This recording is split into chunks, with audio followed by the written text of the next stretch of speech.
거룩하신 하나님 감사합니다. 아론 бурхан танд талархаж байна. 2023년도 1학기 강의를 시작할 수 있도록 하나님이 은혜를 주셔서 감사합니다. 2023 оны эхний семестрийн хичээл эхлэхээр та өнөхөр бүх зүйлийг хангаж өгсөн талархаж байна. 근본 학기에 저희에게 주신 귀한 진리의 말씀을 다 증거할 수 있도록 도와주시고 Тэгэд энэ хичээлийн уйлралд бидэнд өгөгдсөн бидний сурах ёстой тэр бүхий л үгийг биднэрт та дамжуулж өгөөч.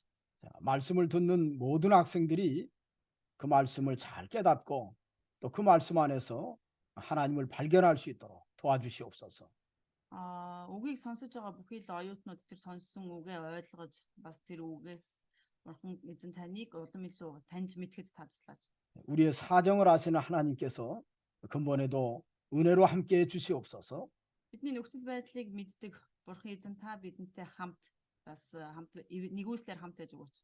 이 시간에 사도행전을 공부할 때 하나님 사도들의 마음을 깨닫게 하시고 또 그들을 통해 역사하는 이 복음 증거의 사명 우리도 잘 감당하도록 도우시옵소서.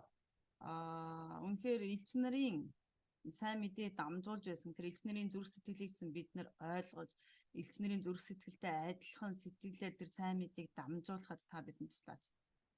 예수님의 이름으로 기도하옵나이다. 예수의 нэрээр залбирлаа. 아멘.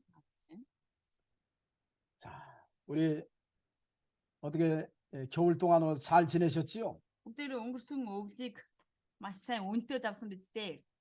이렇게 또 보니까 너무 반가워요. За өнөөдөр бас ингээд уулзж байгаадаа бас баяртай байна. 제가 새벽마다 여러분들을 위해서 기도합니다. Тэгээ өглөө болгон та нарын төлөө оюутнуудынхаа төлөө залбирч байгаа. 그러니까 여러분들도 저를 위해서도 기도해 주시고 우리 교수 목사님들을 위해서도 기도해 줘야 돼요. Та нар ч гэсэн миний төлөө болон бас багш пасторуудын төлөө бас залбирч өгөх хэрэгтэй. 어떻게 다루항의 그 바승수릉하고 설렁건 어떻게 교회는 잘 하고 있어요? Дарханд Баасан сүрэн болоод Баяр Солонгоо ирэх цуглаанаа сайн хийж гин үү? хийж байгаа. 네. 예. 그럼 저기 남질만은 어때요? За намжламагшин чуулга ямар хувь? 예, 지난번에 교회 Өнгөрсөн нөгөө нэг том чуулган руугаа орсон уу? Ороогүй байгаа. Гэрээр эсийн бүлэг хүүхдийн цуглаанаа хийгээл байж. За. 아직 거기까지 이사가진 않고 자기 집에서 지금 주일학교나 저기 그 세일로 모이고 있대요. 그 빨리 예배를 드려야 돼요. 자, 먼저 울티시 horton식 어라래. 온풍기 저거 내가 지금 보내려고 그러는데 그게 이 보내기가 쉽지 않은 것 같더라고. 한번 해보려고. 그래도 그리고 여기 민드바야르하고 문구틀도 건강하죠 그쪽에. 민다이랑 болон мөнгөн туулагч хоёр сайн биз дээ. Хоёр сайн уу? 네. 네. 그때 뭐 여기 수술한 건 잘 됐어요? нөгөө нэг шанан дээрээс хагалгаа нь гайгүй амжилттай болоод дууссан зүгээр болцсон уу? 조금 많이 좋아진 것 같아. зүгээр. 그래. 예, 어떻게 어유는 별일 없지요? 아니 хичээ үйлчлэлд ажгүй юу? 예, 큰 아이는 좀 어때요? 큰 아이. охин нь ямар хувь? том хүүхэд. 네. 내가 지난번에 그 큰 아이한테 선물을 보냈는데 그거 받았는지 모르겠네. 그 휴대폰? 휴대폰하고 그다음에 노트북 내가 하나 보냈지 그때. 아닌데. 노트북 아니 근데 휴대폰 보냈지. 휴대폰 보냈는데 저기 못 만나가지고 애가 네. 좀 일찍 가가지고 거기 못 줬죠. 못 줬죠. өнгөрсөн удаа чинь тань руу юу лээ утас центр явуулсан те. авсан те авсан. 네 받았어요. 받았어. 오케이. 네, 그래요. 예, 아이를 위해서도 내가 기도하니까 항상 힘을 내야 돼요. тэгээ танаа хүүхдүүдийн төлөө залбирч байгаа учраас илүү хүчтэй байгаарэ. 어느은 저 시골에서 교회 하고 있어요 지금? 어느 ихч нөгөө нэг дов чуулган хийн гэж тэгжсэн яасан. Явсан уу тийшээ хөдөөрөөгөө? 예. сайн сонсохдохгүй байнаас гэж нэ. Нөө таны цуглаан хийн гэж тэгжсэн шүү дээ та нэг. Тэр нь юу болж ийн гинэ? Нөө сэлэнгд үү? Сэлэнгд нөгөө сайн мэдээний югаар явж байгаа. Гэтэ арай эхлээгүй л. Бэлтгэл ажил явагдаж байгаа. 교회는 아직 안 했지만 거기 지금 전도하고 있대요. 그래요. 준비하고. 그래도 제가 항상 기도하니까 아무튼 힘을 내서 내가 4월 달에 여기서 4월 10일 날 내가 몽골에 갑니다. За ямар ч сан үргэлж та нарын төлөө залбирч байгаа. Тэгээ 4 сарын 10-нд очино. Монголд очино. 그때 내가 다랑 쪽에도 한번 가보고 그쪽에도 이제 들려볼 거니까 그렇게 아시고요. Тэгээ боломжоор дархан руу бас очино гэж бодож байгаа. 예. 그리고 여기 날라요 저기 남수레자우 이번에 천당 갔는데 거기도 한번 제가 들려볼 겁니다. За тэгээд налах намсраажа пастрын одоо явж исэн цуглаан тийм ээ тийшээ бас очино. 4 сард очино. 네. 그래서 나도 항상 지난번 아플 때 내가 거기 그 전주간에 한번 통화를 한번 했어요. 남수레자우하고. Тэнгэрийн анчлал руу явхаас нэг 2 муу за 2 хоног биш юм байна. Нэг хэдхэн хоногийн өмнө яг ингээд уцаар ярьж амжсан. 그래도 저랑 9년 동안 이렇게 잘 돕고 또 협력했는데 그래도 동생분이 또 이렇게 다시 신학 공부한다고 그래서 너무 나는 반갑고 너무 감사해요. Тэгээд 9 жилийн турш ингээ хамтдаа одоо юу гэдэг хамт суралцаж хичээж үйлчилж байсан. Тэгээд хэдийгээр Тэнгэрийн анчлал руу явсан ч гэсэн дүүн ирээд тийм ээ одоо ихчийнхаа үйлчлэлийг үргэлжлүүлэхээр цуглаанд нь ирээд үйлчлээд бас Библийн сургуульд сурж байгаад үнэхээр баяртай байна. Баярлж байна. 그러니까 누나가 이렇게 진리를 사모하고 또 그 진리 안에서 좀 살아가려고 아주 노력했던 걸 잘 따라갔으면 좋겠습니다. Тэгээд ихчийнхаа тийм ээ үнний төлөө гэсэн сэтгэлийг дагаж үнний төлөө үнний үгийн дагуу амьдрж байсан тэр хичээл зүтгэлийг нь дагаж бас цаашдаа ч гэсэн одоо ингэж ихчийнхаа одоо мөрийг гэх юм уу ажлыг одоо гүйцэтгүүлж одоо яваасаа гэж хүсэж байна. 아멘. 자, 이제 다들 이렇게 반갑고 또 지금 여기 참석하신 분이 총 한 8분 정도 참석을 했어요. За одоогийн байдлаар 8 хүн манай оюутнууд 세기 한 8분 정도 참석했네. 게르도 오셨네요. за гэрлэгч ч гэсэн байна. 게르도 오셨고 또 여기 뭐 바성수록이랑 그래요. 또 이렇게 안 보이시는 분도 있고 또 잉크바이르도 있고요. За манай инхаир ихч бол байна тийм ээ. 잉크바이르 뭐 내가 이제 계속 소식 듣지만 기도 많이 해야 됩니다. За тэгээд инхаир ихчийн талаар дээрс гэрэлгээ цуглаантай бол байнгын холбоотой байгаа гэсэн гэрэлгээ цуглааныхаа төлөө инхаир ихч одоо маш сайн залбирах хэрэгтэй шүү гэж. 4월부터 거기 지금 이제 봉사하려고 준비 중이 있으니까 그렇게 알고요. За тэгээд биш 4 сард ерөнхийдөө очиж тэр суур тавих ажил хийгдэн. Одоо тэгэхээр тэр одоо ажлын талаар сайн залбираарай. 네. 그러면 우리 강의를 시작하도록 하겠습니다. За одоо тэгвэл бүгдээрээ хичээлээ эхлүүлье. 지난번에 제가 사도행전 10장까지 강의했습니다.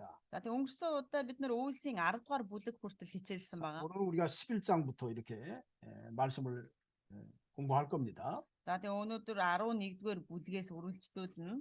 그래도 이제 또 새로운 분도 있으니까 우리가 사도행전이 어떤 책인지 기본적으로 한번 좀 살펴보려고 합니다. За тэгээд мэдээж шинэ оюутан бас байгаа болохоор үйлс ном маань яг яадаг нь ямар ном юм бэ гэдгийг бүгдээр хамтдаа ахиад үндснээс нь эхнээс нь хүн одоо юу гэдэг товчхон ойлголтыг ахиад сэргээе.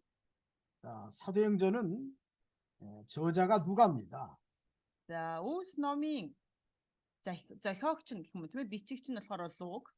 사도행전 1장 1절에 보면 데오빌로여 내가 먼저 쓴 글에는 무는 예수 행하시며 가르치기를 시작하신부터 그가 택하신 사도들에게 성령으로 명하시고 승천하신 날까지의 일을 기록하였노라. 이게 1장 1절로 2절에 이런 말씀이 있어요. За тэгээ үйлс 1-ийн 1-2 дугаар ишлэл дээр юу хэлсэн байдаг вэ гэхээр Теофло би эхнийхээ номонд Есүс юу үйлдэж зааж ихэлснээс авахуутан өөрийн сонгосон элч нартай ариун сүнсээр дамжуулан захирамж өгөөд дээш өргөгдөн одсон өдөр хүртэлхийг бүгдийг бичсэн билээ гэж одоо бичиж үлдээсэн байгаа. 근데 누가복음 1장 1절에 보면 여기 1장 3절에도 이런 말씀이 있어요. 누가복음. За тэгээд Лукийн 1-ийн 1 болоод 3 дугаар ишлэлийг ингээ харах юм бол 자, 그 모든 일을 근원부터 자세히 미루어 살핀 나도 데오빌로 각하에게 차례대로 써보는 것이 좋은 줄 알았노니 이런 말을 했어요.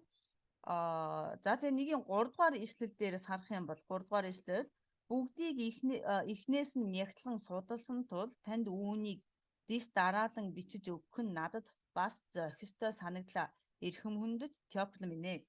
누가복음 1장 3절에 나오는 데오빌로하고 여기 사도행전 1장에 나온 1장 1절에 나오는 데오빌로는 같은 사람입니다. За тэгээд Лукийн 1-р бүлгийн 3 дугаар ишлэл дээр гарч байгаа Теофил байна тийм ээ. За тэгээд энэ Үлсийн 1-р бүлгийн 1 дээр хэлэгдэж байгаа Теофил хоёр маань яг нэг хүнийг хэлж байна. 이분에게 누가가 편지를 보낸 겁니다. За тэгээд энэ Теофилд тийм ээ одоо Лук захидал бичсэн байгаа. 그래서 여기 먼저 쓴 글이란 사도행전 1장 1절에 먼저 쓴 글은 누가복음을 가리키는데요. За тэгвэл Үлсний 1 дээр хэлэхдээ Теофило би эхнийхээ номонд гэж хэлсэн тийм ээ. Тэгвэл эхний ном гэдэг маань яг юу хэлээд байна гэх юм бол Үлс биш Лук номыг сайн мэдээний Лук номыг хэлж байгаа. 그러니까 누가복음은 어떻게 보면 예수님이 공생의 사역에 있었던 일들을 기록한 책입니다. За тэгвэл Лук ном маань ямар ном юм бэ гэх юм бол Есүс амьд байхдаа энэ хэрхэн юу үйлдсэнийг бичиж тэмдэглэсэн ном байгаа. 예수님의 탄생부터 시작해서 예수님이 승천하신 날까지를 기록한 책이 누가복음이에요. За тэгвэл Лукийн сайн мэдэн дээр Есүс төрсөн үеэс эхлүүлээд Есүс тэнгэрт өргөгдөх үе хүртэлхийг бүгдийг нь бичиж тэмдэглэж үлдээсэн байна. 사도행전은 예수님이 승천하신 이후에 예수님의 당부를 들은 이 사도들의 행전이라고 할 수 있습니다. 사도들의 어떤 삶의 기록이다 이렇게 생각하면 이해가 쉬워요. За тэгээд Үлс ном маань бол Есүс Христ тэнгэр рүү өргөгдөхийнхөө өмнөхөн тийм ээ элч нарт өөрийнхөө дагалдагч нарт элч нартаа өөрийн одоо захиасуудаа хэлээд үлдээсэн. За тэгээд энэ Үлс ном маань элч нарын тэр дагалдагч нарын үйлс хийгээд тэр хэрхэн одоо эзний үгийн дагуу одоо хийж гүйцэтгэж сайн мэдээ дамжуулж байгааг нь одоо бичиж тэмдэглэж үлдээсэн ном байх нэ Үлс ном бол.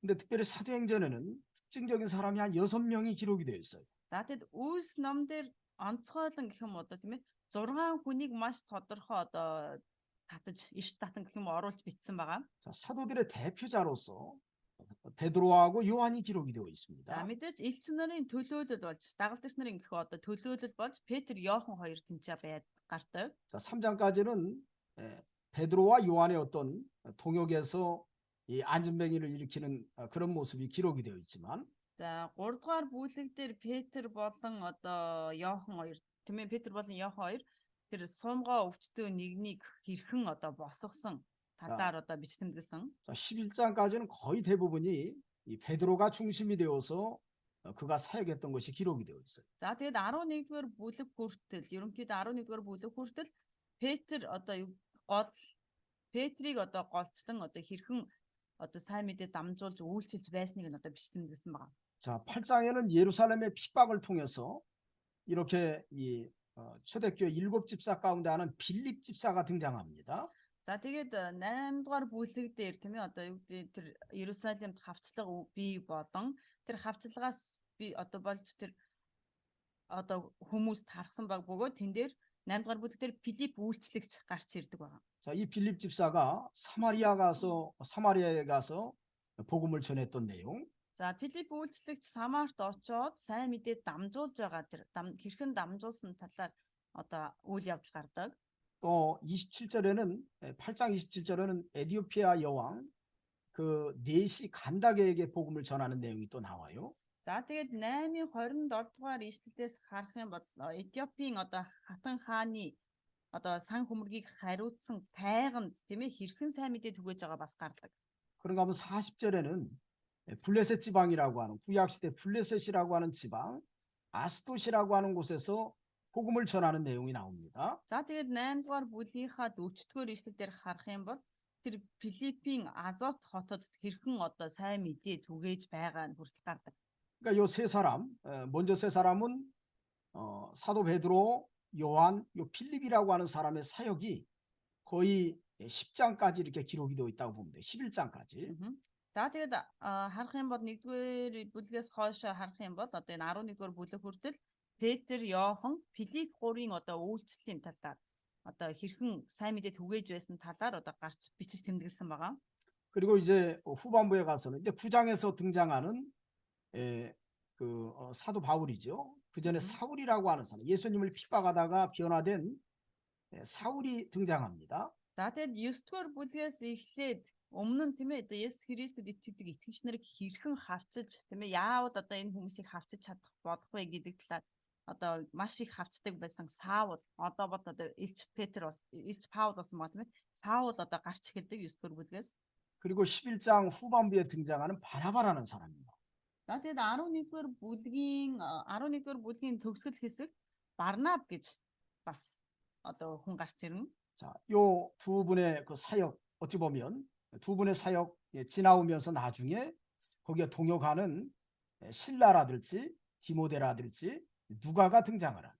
За тэгээд энэ Паул болон Барнаб хоёр тийм ээ одоо хэрхэн сайн мэдээ түгээж байна. За бас тэр хоёрын үйлчлэлд одоо хамт оролцож байгаа Силас тэгээд Тимот гэдэг одоо Лук гэдэг тийм ээ ямар одоо хүмүүс ингэж хэрхэн сайн мэдээний ажилд оролцож байгаа вэ гэдг нь хүртэл одоо хойшлоо гарч ирдэг. 근데 후반부의 핵심적인 사람은 바나바하고 그다음에 사도 바울 그다음에 디모데가 아주 핵심적인 인물이라고 보면 됩니다. За тэгвэл Үйлс номын төгсгөлийн хэсэг гэх юм бол тийм ээ одоо энэ төгсгөлийн хэсэг рүү хамгийн гол 3 хүн нь хэн гарч ирж байна гэх юм бол Паул, Барнаб, за тэгээд дээрэс нь Тимот нэмэгдэж гарч ирж байгаа. 자, 여러분들이 이 사도행전을 보면서 우리가 그림을 잘 봐야 돼요. За бид нар бүгд энэ Үйлс номыг эхлээд сурахдаа одоо маш тодорхой тэр зургийг дотроо толгой дотроо зурах хэрэгтэй. 자, 사도행전이라는 서신을 통해서 우리가 발견하고 깨달아야 될 가장 중요한 메시지가 있습니다. Бид нар Үйлс гэдэг энэ номоор дамжуулаад тийм ээ энэ номоор дамжуулан бидний хамгийн ихэнд олж таньж мэдэх ёстой одоо зүйл бас байна. 자, 하나님의 구원 계획이 무엇인가? Тэгвэл энэ маань юу юм бэ гэвэл Бурхны авралын төлөвлөгөө яг ямар төлөвлөгөө юм бэ 자, 그것을 봐야 돼요. гэдгийг бид нар харах хэрэгтэй. 자, 복음이 유대인들에게 머물러 있는 것이 아니라 Сайн мэдээ бол зөвхөн юудэчүүдэд өгөгдсөн юм биш ээ. 그 복음은 온 세상을 향해서 택한 백성들에게 예비된 복음이라고 하는 것을 발견해야 돼요. Энэ сайн мэдээ бол одоо сонгогдсон бүхий л ард түмэнд тэр бусад хүмүүст хүртэл бэлтгэгдсэн тэр сайн мэдээ юм а гэдгийг бид нэр сайн бодох ойлгох хэрэгтэй. 그래서 베드로라든지 사도 요한은 어찌 보면 예루살렘 중심, 유대인 중심의 사역을 여기에서 등장을 하는 거예요. 초기에. 거의 9장 11장까지. За тийм учраас одоо хамгийн анхны эхний хэсэг тийм ээ 11-р бүлгийн эхний хэсэг хүртэл ерөнхийдөө Петр, Иохан гэж тийм ээ одоо хүмүүс хэрхэн сайн мэдээ түгээж байгаа тэр үйл явдлууд нь харагдаж байгаа. 그런데 8장에서 빌립이라고 하는 사람, 또 10장에서 고넬료라고 하는 사람, 이 고넬료의 어떤 등장을 통해서 베드로의 복음 전하는 사역이라는 것을 통해서 복음이 유대인 중심에서 이방으로 넘어가는 그림이 나옵니다. За тэгээд эхний хэсэгт тийм ээ одоо Петр, Иохан энтрийн сайн мэдээ дамжуулж байснаар эхэлжсэн бол дунд хэсэгтээ 10-р бүлэг, 9-р бүлгээс 8-р бүлгээс одоо юу гэдэг Филипп байгаа бол 10-р бүлгээс Корнел гэгч тийм ээ одоо гарч ирэн одоо сайн мэдээг харь үндэстнүүдэд хэрхэн дамжуулж байна вэ гэдэг үйл явц одоо гарч эхэлдэг. 그리고 본격적으로 12장에서 28장까지는 이제 온전히 이방 시리아 안디옥을 중심해서 1차, 2차, 3차 선교 여행을 통해서 복음이 로마에까지 가는 그 역사가 거기에서 기록이 되어 있어요. За тэгээд 12-р бүлэг дээрээс харах юм бол ерөөсө бүрэн тэр Сирийн Антиохыг одоо Антиох төвтэй одоо тэр харь үндэстнүүдэд тэр хэрхэн сайн мэдээ дамжуулж байгаа үйл явц гарах бөгөөд сайн мэдээний Паулийн 1-р аян 2-1-2 3-р аяны үйл явц одоо 28-р бүлэг хүртэл дуустал нь одоо гардаг байх нь 12-р бүлгээс. 자, 이처럼 하나님의 구원 계획은 2000년 전부터 시작해서 지금까지도 계속해서 또 다른 곳으로, 또 다른 이방 땅으로 계속해서 복음이 선포되는 것이 하나님의 뜻이다라는 것을 발견해야 됩니다.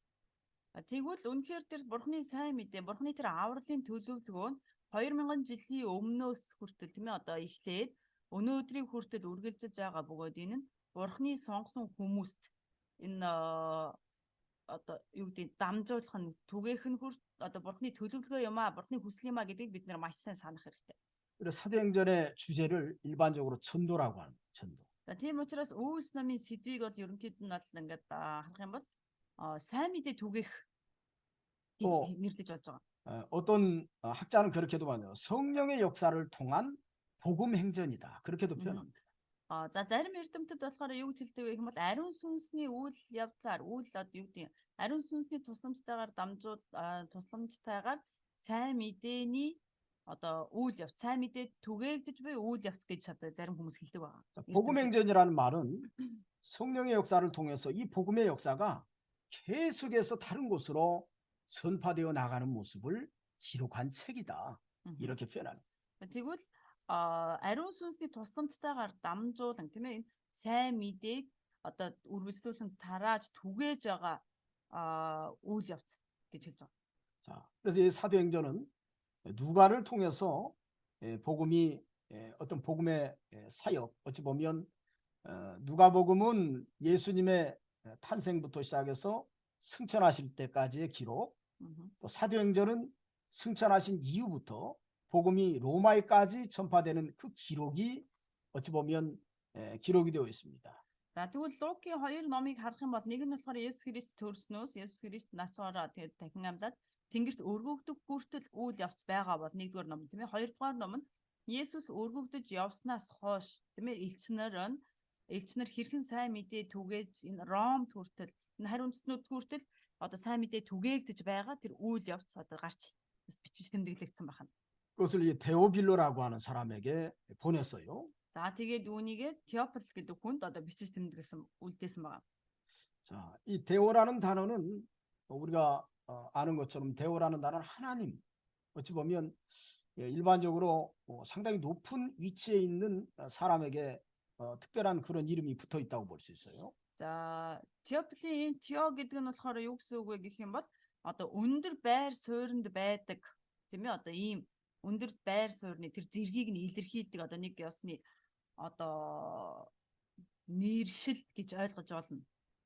그러니까 누가가 이분에게 어떻게 보면 이런 책들을 통해서 예수 그리스도의 구원 사역, 예수 그리스도로 말미암아서 이 복음 사역이 하나님의 뜻이라고 하는 것을 선포합니다. Тэгвэл Лук тийм ээ энэ Теофил гэдэг хүнд Есүс Христийн хүсэл бол тийм ээ одоо сайн мэдээ түгэх энэ харь хүнд үндэстнүүдэд одоо сайн мэдээ түгээх нь бол Бурхны тэр хүсэл юм а гэдгийг одоо ойлгуулж өгөхийг хүсэж байгаа. 또 이 사도행전은 어떤 특별한 의미가 또 하나 있습니다. За тэгээ Үйлс номдэр бас онцгой гэх юм одоо агуулга бас байдаг. 우리가 이 사도행전이 쭉 이 성경을 좀 들여다보면 초기에는 그 유대인들과 이방인들 간의 어떤 교감이 좀 부족한 모습들이 보입니다. За ихэнх хэсэгдээ харах юм бол Үйлс номдэр 유대인과 이방 사람들과의 어떤 아. 관계가 좀 부족한 것이 보여요. За тэгээд Үйлс номын эхлэл хэсгийг харах юм бол юудэчүүд болоод харь үндэстнүүдийн хоорондын харилцаа тийм ээ хоорондоо юу гэдгийг таарамжгүй гэх юм уу тийм одоо тийм гүн гүнзгий харилцаа холбоотой биш байгааг бид нар харж болдог. 유대인의 민족성 자체가 이방인의 구원을 용납하지 않습니다. Юудэ гэдэг үндэстэн өөрсдөө ямар үндэстэн бэ гэх юм бол харь үндэстэн аврагдана гэдгийг ерөөсөө хүлээн зөвшөөрдөггүй үндэстэн байгаа. 구원은 오직 유대인에게만 국한된 것처럼 이런 선민 사상을 갖고 있어요. За тэгээд аврал бол зөвхөн өөрсдөд нь буюу тийм ээ юудэчүүдэд л байх ёстой гэсэн өөрсдийгөө ариун үндэстэн гэж үздэг. Бүр ийм итгэл үнэмшилтэй үндэстэн байгаа. 근데 누가는 이 사도행전을 통해서 그렇지 않다는 것을 가르쳐 줍니다. Гэтэл Лук болохоор энэ Үйлс номоор дамжуулан үгүй тийм биш юм а гэдгийг одоо ойлгуулж хэлж өгч байгаа. 자, 유대인이 가지고 있는 복음과 이방인에게 전파된 복음이 동일하다는. Юудэчүүдэд байгаа сайн мэдээ болон тийм ээ одоо энэ харь үндэстнүүдэд өгөгдсөн энэ сайн мэдээ хоёр бол яг адилхан нэг сайн мэдээ юм а гэдгийг. 오늘 여기 11장에도 베드로의 어떤 유대인들에게 예루살렘 공의에 가서 변론하는 내용이 나와요. За тэгээд 11-р бүлэг дээр харах юм бол Петр одоо юу гэдэг синагогийн тэр зөвлөлийн өмнө очоод тэр зөвлөлийнхэнтэй одоо мэтгэлцэх гэх юм одоо тийм ээ одоо ярилцаж байгаа үйл явц гарна. 자, 변론하게 된 그 배경이라든지 어떤 부분에 보면 변란하게 된 이유가 이방인에게 복음을 전하는 것이 하나님의 뜻이었다고 하는 것을 예루살렘 공의에서 이야기합니다. За тэгээд Иерусалимын тэр зөвлөлийн өмнө очоод сайн мэдээг бол тийм ээ одоо харь үндэстнүүдэд хүртэл дамжуулах нь Бурхны одоо хүсэл юм а гэдгийг ерөөсө хэлж ярьж одоо тайлбарлаж байгаа. 그렇기 때문에 사도들과 또 사도 바울이나 바나바라고 하는 사람의 어떤 연관성은 같은 그리스도의 어떤 일꾼이다. 복음의 일꾼이라고 하는 것을 하나로 이렇게 접목시키는 역할을 갖다가 사도행전을 통해서 보여주고 있습니다. За тэгвэл Үйлс номоор дамжуулан тийм ээ одоо Петр болон за Барнаб бас энэ Паул эднэр бол сайн мэдээний төлөө ажилчид юм а гэдгийг одоо үнэхээр одоо нэг тэр сайн мэдээний төлөө яг адилхан Бурхны ажилчид үйлчлэгчид муу юм а гэдгийг энэ Үйлс номоор дамжуулан хэлж өгч байгаа. 그렇기 때문에 세계 돈 жоохон сул байгаа даа. Минийх үү? Тий. Багших гайгүй. Тийм энтэйгээс бас сонсохгүй байна гэдэг. 제 소리가 안 들린대요. 제 목소리가. 잘 안 들린다고? 네네네. 이상하네. 그러면 хичээж сонсоод байна харин. За. Юу сонсоод. Одоо яаж ин? 잘 들려요? Одоо яаж ин? Одоо яаж ин? Араа дээр болоод тах юм. Дахиад зуртаа. Одоо яаж гайгүй болохгүй байна уу? Сонсогдохгүй байна уу? Одоо Одоо жоохон чанга. Жохон л чанга байна. дахиад жоохон чангал гинэ. 좀 소리 좀 올려야 된대요. 이거 소리를 다 올렸어. 풀로 올렸어. 선이 яагаад болохгүй? Оныгч бас муу сонсож байна уу? Би бас сулах нь хичээл сонсоод байна. Мэндэгээс бас чат Хичээл ирсэн. сонсож Тань байна. сонсохгүй байна. Сул байна гэ. Айгуу сул. 소리가 너무 작대요. 소리가 너무 작다고. 네, 학생들이. 이상하네. 이게 지금 그럼 제 소리는 잘 들려요? 박식 깔고 해너. 칸바스트락 쪽으로 해너. Одоо өөрийнх чинь аваа чангараад ирлээ шүү дээ. 인 선숙진 인 맥반 적자 선숙진 어. Одоо жоохон судалтлаа сая чангалсан шүү дээ. 이거 저기 이거 없는가 봐요. 이거. 네, 이게 지금 아니 그러면 이거 애들 학생들한테 들려야 되는데 인 선숙진 인게지 비 맥반나 적자 선숙진 어. Микрофон цогж байгаа сонсогдохгүй байна. 선숙 너. Тий, өөрөө чи ярьж байгаа л арай жоохон дээр болоод байна. Тэгтэл 그냥 제 얘기는 들리는데 얘는 마이크가 안 돼.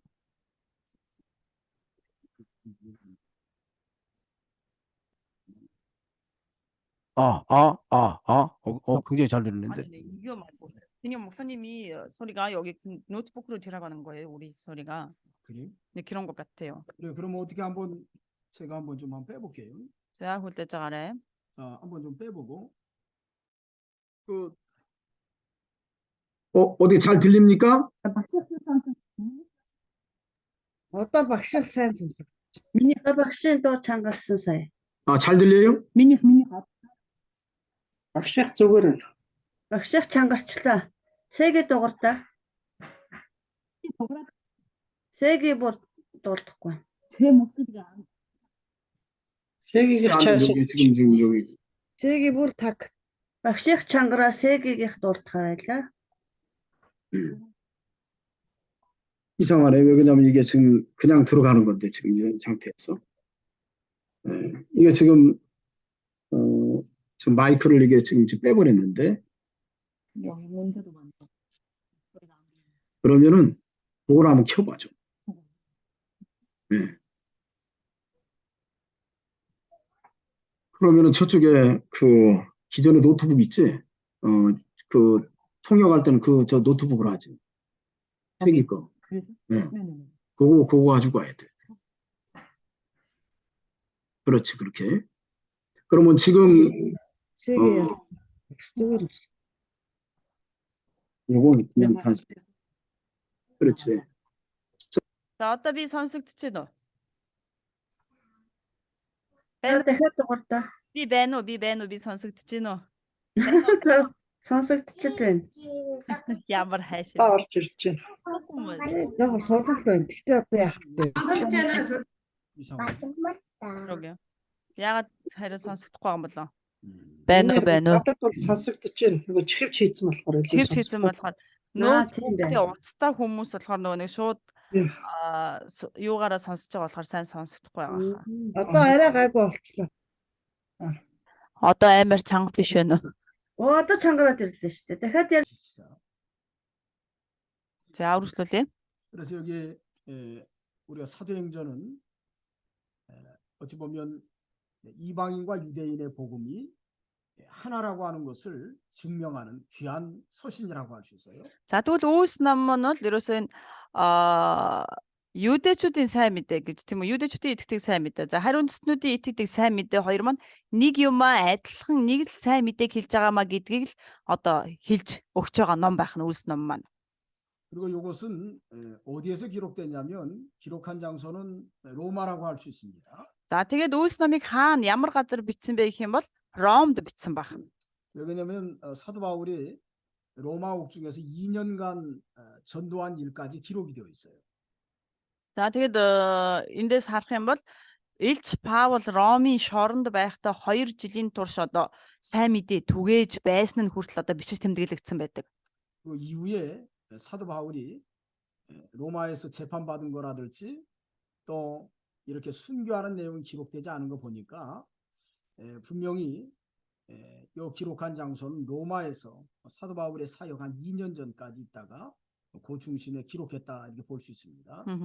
За тэгээд ингээд харах юм бол Ром ном дээр хэрхэн одоо юу гэдэг одоо Илч Паул хэрхэн Ромд одоо байцаагдаж шүүгдэж за тэгээд хэрхэн амиа алдсан талаар бол ер нь бол байдаггүй. Харин энэ ном дээр бол одоо хамгийн сүүлд одоо тийм ээ Ромын шоронд байхдаа хэрхэн тэр сайн мэдээ түгээгсэн үйл явдал нь одоо хүртэл бичигдсэн байдаг учраас энэ бол Ромд байхдаа бичсэн захидал гэж үздэг байгаа. 연대로 친다고 하면 한 AD 62년 Оны үзэх юм бол манай эртний 62년 62 оны үед бичсэн гэж үздэг. 그 즈음에 기록됐다고 보는 겁니다. За тэгээд тэр үед бичигдсэн гэж үздэг. 사도행전을 좀 이렇게 분해를 해보면 За үйлсийг дотор нь ангилаад үзэх юм бол 1장에서 7장까지는 복음이 철저하게 예루살렘 중심으로 복음이 전파되는 것이 기록이 되어 있어요. за 1-ээс 7 дугаар бүлэг дээр сайн мэдээ тийм ээ зөвхөн одоо Иерусалимд хэрхэн одоо Иерусалимд сайн мэдээ түгээгдэж байгаа талаар бичиж тэмдэглэгдсэн байгаа 1-ээс 7 дугаар бүлэг дээр. 그리고 8장에서 12장까지는 이 복음이 유대에서 이 사마리아에 또 이방인 고넬료에게 이방 사람들에게 전가되는 그런 모습이 기록이 되어 있습니다. За тэгээд 8-аас 12 дугаар ишлэлийг харах юм бүлэг дээр харах юм бол Юда болнод Юдагаас Самар руу Самараас гарan тэр одоо харь үндэстэн болох Корнелт хүртэл хэрхэн сайн мэдээ түгээгдэж байгаа үйл явц 8-аас 12 дугаар бүлэг дээр гардаг байна. 그리고 13장에서 28장까지는 복음이 키프로스라고 하는 곳을 통해서 어떻게 보면 이제 시리아 안디옥이 제일 선교지인데 시리아 안디옥에서부터 키프로스, 그 다음에 오늘날 터키 지방이라고 하는 소아시아에서 이 복음이 또 이제 유럽으로 넘어갑니다. 저 빌립보라고 하는. За 13-аас 28 дугаар бүлэг дээр харах юм бол тэр Сирийн Антиохоос одоо эхлэн тийм үү одоо Антиохыг одоо гол цөмөө болгоно. За тэндээс одоо харь үндэстэн рүү сайн мэдээ түгээгдэж байгаа одирангүй юу? 유럽 쪽에는 이제 필립보, Европ, Филипп, 데살로니가, Теслоник гэж 그다음에 Тур, 아테네 그다음에 고린도까지. За тэгээд Коринт хүртэл ингээд сайн мэдээ түгээгдээд 이제 다시 돌아오는 그러한 내용들이 기록이 되어 있어요. за ингэж одоо буцан одоо юу лээ ирж байгаа ийм одоо үйл явдлууд одоо бичиж тэмдэглэгдсэн байгаа. 결과적으로 나중에 복음이 로마에까지 복음이 증거되는 내용이 13장에서 28장에 기록이 되어 있습니다. За тэгээд эцэстээ одоо Иерусалимаас эхэлсэн сайн мэдээ маань Ром хүртэл явсан тийм ээ одоо үйл явц одоо Ром хүртэл сайн мэдээ түгээгдсэн үйл явц нь одоо харагддаг одоо энэ 28 дугаар бүлэг дуустал нь одоо бичигдсэн байна. 자, 이 정도만 해도 우리가 대략적으로 우리가 사도행전의 그림을 조금 다시 한번 상기해 볼 수 있어요. За энэ хэмжээнд ингээ харахад бид нар тийм ээ ерөнхийдөө Үйлс ном маань ямар хуу үйл явдал гарах вэ? Ямар хуу одоо юу гэдэг чиг хандлагатай ном бэ гэдгийг бид нэр товчхондоо гэх юм уу ойлголт авсан байгаа. 이제 우리 11장 공부하도록 하죠. За ингээд Үлсийн 11-р бүлэг 여기 한번 좀 먼저 여기 1절로 3절까지 한번 읽어보세요. за 1-ээс 3 дугаар ишлэл Үлс 1-ийн биш Үлс 11-ийн 1-ээс 3 дугаар ишлэл. За би эндээс уншия. Бурхны үгийг харь үндэстнүүд ч бас хүлээн авсныг элчнэр болон Юдэ даяар ах дүүс сонсцгоо. Петрийг Иерусалимд ирэхэд хөвч хөндүүлсэн хүмүүс түүнтэй мэтгэлцэж чи хөвч хөндүүлээгүй хүмүүс рүү очиж бас тэдэнтэй хамт хооллов гэжээ. 여기 1절로 3절에 보면 유대에 있는 사도들과 형제들이 이방인들이 하나님의 말씀을 받았다. 어찌 보면 복음을 통해서 구원을 받았다라는 소식을 듣게 됩니다. Энэ дээр харах юм бол юудэчүүд тийм ээ одоо харь үндэстнүүд буюу тэр одоо юу гэдэг одоо хөвч хөндүүлээгүй тэр харь үндэстнүүд хүртэл сайн мэдээ сонсоод бурхны үгийг хүлээн авжээ гэдгийг одоо юудэчүүд сонссон байгаа. 어찌 보면 10장에 이 이방인 고넬료가 복음을 듣고 구원을 받은 그 소문이 유대까지 예루살렘까지 증거됐다는 것을 알 수 있습니다. За тэгээд эндээс харах юм бол тэр 10 дугаар бүлэг дээр байгаа Корнел тийм ээ одоо Корнел бурхны үгийг сонсоод хүлээж аваад тэр одоо бурханд итгэсэн гэдгийг хүртэл одоо энэ юудэчүүд бүгдээрээ сонссон байгаа. 자, 복음이 이방인에게 증거되는 것이 하나님의 뜻이고 Бурхны хүсэл бол сайн мэдээ хүртэл харь үндэстнүүдэд дамжуулахыг хүссэн. Тэр бурхны хүсэл. 베드로가 고넬료에게 복음을 증거하기 전에 환상이 3번이나 내려와서 어떻게 보면 부정한 그 짐승들 그러한 것을 잡아먹으라고 이렇게 분명히 그 말씀이 내려온 뒤에 이 고넬료가 어찌 보면 보낸 그 하인들을 통해서 하나님이 이방인 고넬료도 구원하셨구나라는 것을 베드로가 깨닫게 됩니다. За Петр тийм ээ одоо 3 үзэгдэл үздэг тийм үү тэр том дэвсгэр дээр хоол амьтад бууж ирэхэд тэндээс идэхэд үгүй би бузар амьтдыг идэхгүй гэж тийм ээ ингэж 3 одоо үзэгдэл үзсний дараа Корнелийн одоо Корнелийн зарцнаар ирж одоо Петртэй уулзаад Петр одоо харь үндэстнүүдэд хүртэл сайн мэдээ зөвшөөрөгдсөн юм байна гэдгийг тэр одоо мэддэг ойлгодог. 어떻게 보면 이방인에게 복음이 증거되는 것이 하나님의 뜻인데 분명히 그런 역사들도 단순히 고넬료만 구원받은 것이 아니라 그러한 역사들도 소문으로 들었을 겁니다. За тэгвэл бурхны хүсэл бол харь үндэстнүүд хүртэл аврагдахыг хүсэж байгаа тийм үү? Гэтэл тэр хүмүүс одоо юудэчүүд зөвхөн Корнел биш тийм ээ Корнелоос гадна өөр хүмүүс хүртэл аврагдаж тэр сайн мэдээг хүлээн авч одоо баптизм хүртсэн талаар мэдээж энэ хүмүүс янз янзын цуу ярианууд сонссон байгаа. 자, 그런데 베드로가 예루살렘에 올라갔을 때 할례자들이 비난했다고 했어요. За тэгэд Петр одоо ингээд Иерусалим руу очиход хавчагч биш тэр хөвч хөндүүлсэн хүмүүс одоо Петрийг одоо түүнтэй одоо уулзаж мэтгэлцсэн байгаа. 자, 고넬료는 이탈리아대 백부장이니까 아마도 이탈리아대라고 하면 이탈리아에서 온 본토인 어떤 군인들로 이렇게 쉽게 해서 조직된 군사들의 어떤 대장이라고 할 수 있어요. 그러니까 보통 거기 그 군인들은 어디에서 주둔했느냐면 가이사랴의 총독 관제가 있어요. 유대인 총독 관저가 있습니다. 거기에 주둔했다고 보는 거예요. 그러니까 고넬료가 이 가이사랴에 있었습니다. 그러니까 사도 베드로가 이 가이사랴에 있다가 예루살렘으로 내려온 거예요. 지금. За Корнел тийм ээ одоо тэр Кайсарид байдаг бөгөөд Корнел өөрөө 100-ийн дарга тийм үү. За 100-ийн дарга бөгөөд тэр юу байж байгаарэ. Мэдээж 100-ийн дарга гэдэг маань ямар нэг зэрэг дивтэй одоо өөрөө гэсэн тэр цэргийг удирддаг ийм хүн байгаа бөгөөд энэ нь болохоор Италийн одоо цэрэг байгаа. За тэгээд Петр тэр Кайсарид байж агаад одоо Юдэ рүү Иерусалим руу бууцаж ирсэн учраас нөгөө Юдэ хүмүүс бүгдээр одоо Петртэй Иерусалимд одоо хүртэл уулзаж одоо мэтгэлцэж эхэлсэн байгаа. 자, 그런데 할례자들이 비난했다고 그랬습니다. 베드로를. За тэгвэл энэ дээр харах юм бол хөвч хөндүүлсэн хүмүүс түүнтэй мэтгэлцэж гэж 3 дугаар биш 2 дугаар ишлэлийн төгсгөл хэсгээр байгаа. 그 비난하는 내용은 내가 무할례자의 집에 들어가 함께 먹었다. За тэгвэл юу гэж ярилцаж байна вэ? Түүнийг буруутгаж байна вэ гэвэл чи хөвч хөндүүлээгүй хүмүүст рүү очиж бас тэдэнтэй хамт хооллсон гэж хэлж байгаа. Буруутгаж байгаа. 자, 무할례자라는 것은 할례 받지 않은 사람들, 다시 말하면 이방인들의 총칭이라고 할 수 있겠지요. За хөвч хөндүүлээгүй хүмүүс гэдэг маань юу вэ гэх юм бол мэдээж харь үндэстнүүд тийм ээ одоо хөвч хөндүүлдэггүй байгаа. 자, 그래서 여기 할례자들이 베드로를 비난했는데, 자, 이 사람들이 베드로를 비난하게 되는 어떤 그 중심적인 사고는 선민 사상이 그들의 사고 속에 있기 때문에 그런 겁니다. За тэгвэл тэр хөвч хөндүүлээгүй хүмүүстэй тэр очиж хооллолоо гэж Петрийг буруутгаж байгаа энэ юудэчүүдийн хувьд бол тийм ээ тэдний үзэл бодол нь ямар байсан бэ гэх юм бол юудэчүүд Иерусалим буюу энэ еврей үндэстэн бол ерөөсөө л бурхнаар сонгогдсон ариун үндэстэн гэдэг тэр нөө ариун үндэстэн гэсэн тэр үзэл бодолтой одоо автсан ийм хүмүүс байгаа. 선민 사상이라는 것은 네. 하나님이 이스라엘 사람만 선택했다는 사상입니다. 민족적으로 그들을 하나님의 백성으로 선택했다.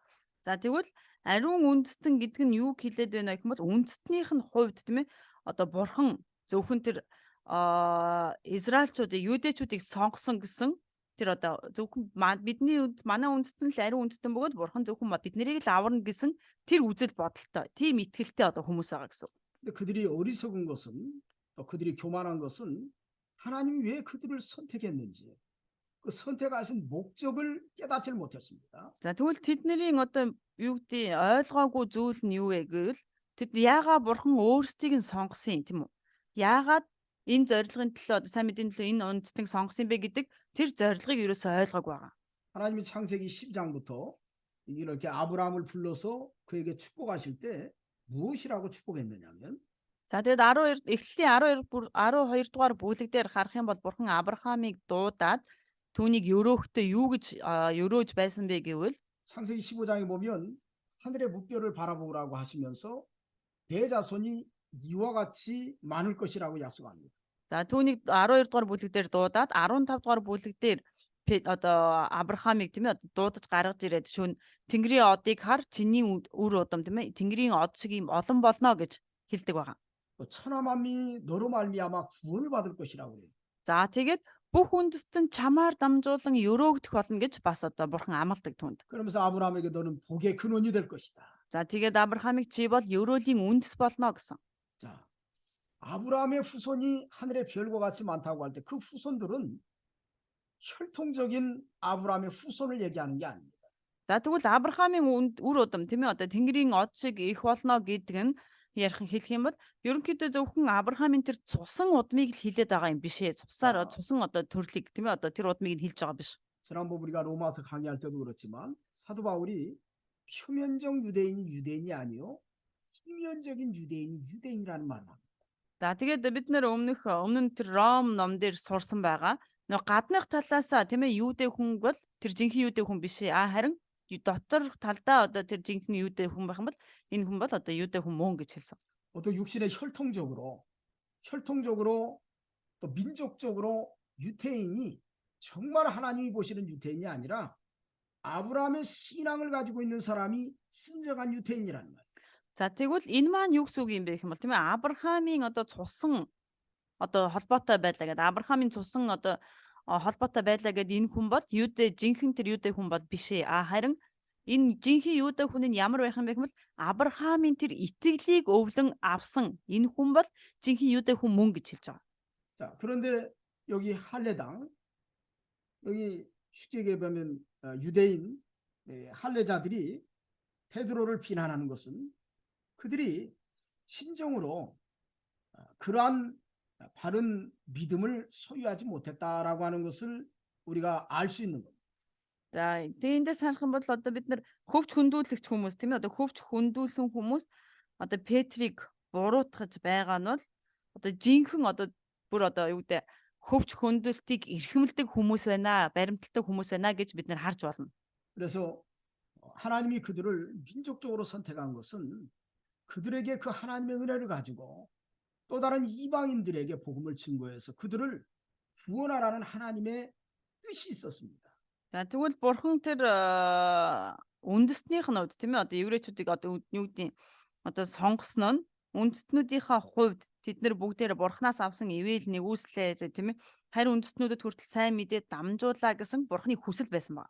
자, 그것을 깨닫지 못하고 오직 복음은 유대인의 것이다 이래 생각해서 베드로가 이방 사람인 고넬료에게 복음을 전하는 것을 신란하는 것은 참으로 어리석은 거죠. 어리석은 일이죠. Тийм учраас тийм ээ тэд нар өөрсдөө тэр сайн мэдээний жинхэнэ утга учирыг ойлгохгүй байж Петрийг тийм ээ одоо хөвч хүндүүлээгүй хүмүүстэй хамт нийлж одоо хооллоо гэж буруутгаж одоо тийм ээ түүнийг зэмлэж байгаа нь бол тэдний одоо буруу байх нэ. 하나님의 뜻을 깨닫지 못한 자기의 아집, 어찌 보면 문화적인 전통만을 중요하게 생각하는 그 아집에서 나타난 모습이라고 할 수 있어요. Тэгээд энэ нь болохоор бурхны тэр сайн мэдээний жинхэнэ хүслийг ойлгож чадаагүй тэр нөхцөл байдлаас хөө тэр ойлгож чадаагүйгээс үүдэлтэй одоо буруутгал гэж ойлгож байна. 우리가 복음을 증거할 때도 조심해야 될 것이 이겁니다. Бид нар ч гэсэн сайн мэдээг дамжуулахдаа болгоомжлох ёстой зүйл маань ерөөсөө л энийг хэлж байна биднэрт. 내 편, 내 사람이 문제가 아니에요. Энэ миний тал миний талын хүн манай тал гэж одоо талцах биш. 내 어떤 고집이라든지 내 문화적인 정서가 중요한 것이 아닙니다. Эсвэл одоо юу гэдгийг өөрийн миний тэр зөрүүд зан байдлаа эсвэл энэ манай соёл ийм манай ёс заншил ийм гэж зөрүүдлэх биш. 하나님의 뜻이 무엇인가? Харин хамгийн гол зүйл нь юу юм бэ? Бурхны хүсэл юу юм бэ 그것을 깨닫는 것이 중요합니다. гэдгийг ойлгох нь хамгийн чухал байна. 그래서 사도 바울은 내가 헬라인이나 야만인이나 유태인이나 내가 모든 사람들에게 빚진 자라고 사도 바울은 그렇게 고백해요. Тийм учраас Илч Паул гэсэн тийм би грекч бай, юдэч бай, одоо юу гэдэг харь үндэстэнч бай. Би бүх хүнд өөртөө гэж өөрийгөө хэлдэг. 그렇기 때문에 이 베드로를 신란한 이 할례당 이 사람들은 참 어리석은 사람들이라고 할 수 있어요. За тэгвэл эндээ санах юм бол энэ Петрийг одоо буруутгаж байгаа тийм ээ энэ буруутгаж байгаа Петртэй мэтгэлцэж байгаа энэ хүмүүс бол үнэхээр мунхаг хүмүүс юм а гэж бид нар ойлгож харж болох юм. 4절부터 여기 17절까지 한번 읽어보세요. За 4-өөс 17 дугаар ишлэл 4-өөс 17 дугаар 18절까지. 18 дугаар ишлэл хүртэл уншия 4-өөс 18. Харин Петр тэдэнд дис дараатай ийм тайлбарлав. Ёппод хотод залбирч байхдаа би хит хөөрөлд автаж том бүтээлэг мэт сав тэнгэрээс доошлсоор 4 өнцгөөрөө над дээр яг над руу буун ирэх үзэгдлийг харав. Би түүн дээр харцааг тогтоон ажиглан харахад тэнд газрын 4 хөлт амьтад зэрлэг араатнууд хөвлөөр явагчд болон тэнгэрийн шувууд байлаа. Би мөн Петра бос нядалж ид гих дуу гарахыг сонссон. Харин би эзэн яасан ч үгүй. Альва бузар ариун бус зүйлсийг би аманда хизээж хийж байгаагүй гэхэд тэнгэрээс гарах туу хоёр дахь Бурхны цэвэр болгосныг ариун бус гэж бүү үзгэв.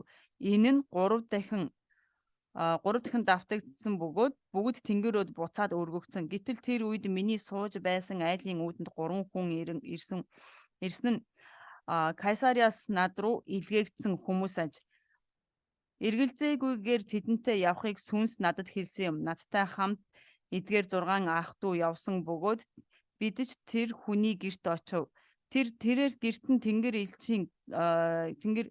элчийн зогсож Ёпа руу хүн илгээж Симон буюу Петрийг энд авчруул. Чамааг болон гэрийнхнийг чинь бүгдийг нь аврах үгийг тэр чамд ярина гэхийг хэрхэн харснаа бидэнд ярив.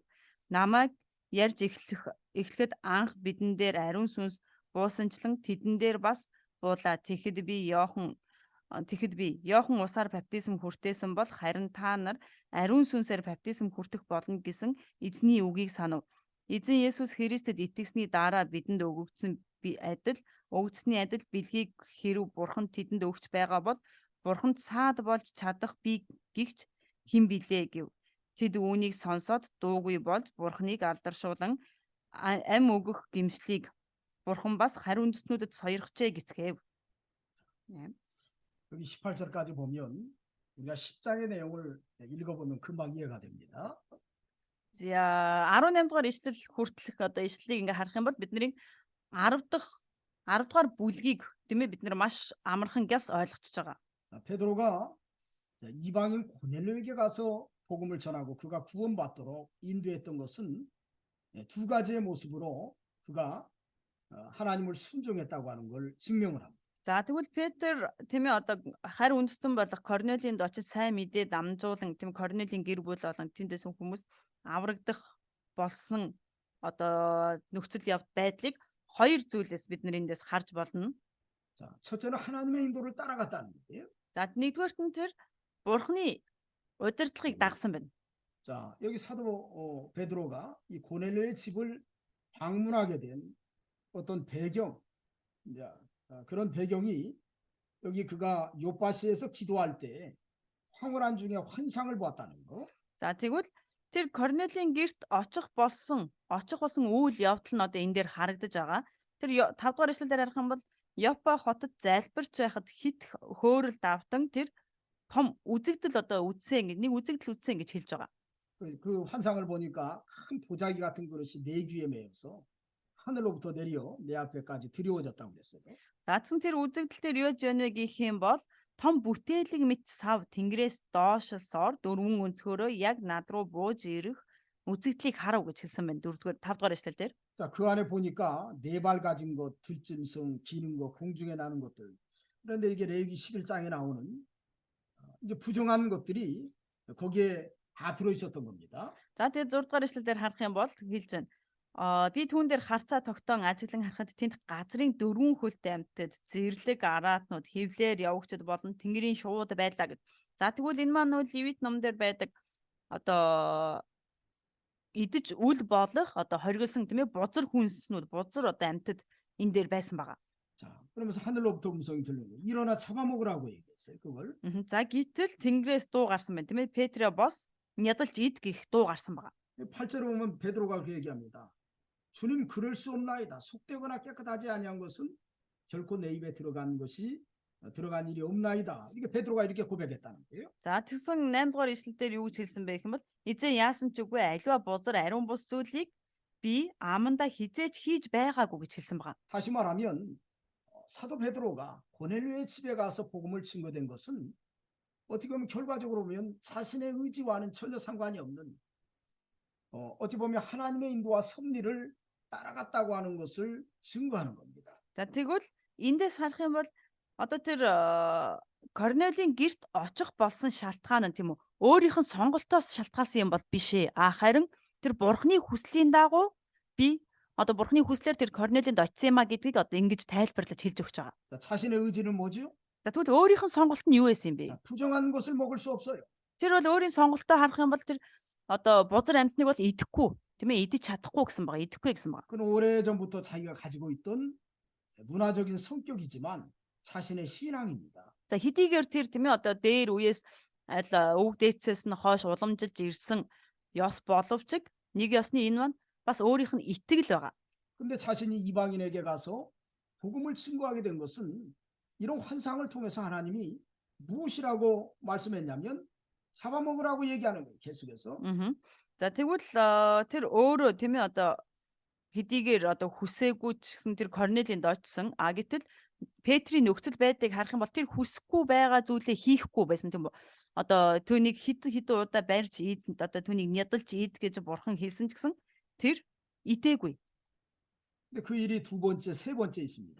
За тэгвэл тэр ганцхан удаа тийм ээ тэр нядалж ид гэдэг үгийг сонссон биш 2 3 удаа сонссон. 자, 베드로는 세 번째도 속되거나 깨끗하지 아니한 것을 내가 먹을 수 없다고 이렇게 고백을 했어요. Гэтэл Петр одоо тийм ээ ганцхан удаа биш бүр 3 удаа би ариун бус зүйлсийг аливаа бузар хийгээд ариун бус зүйлсийг хизээч одоо амдаа хийж байгаагүй гэж хэлсэн байгаа.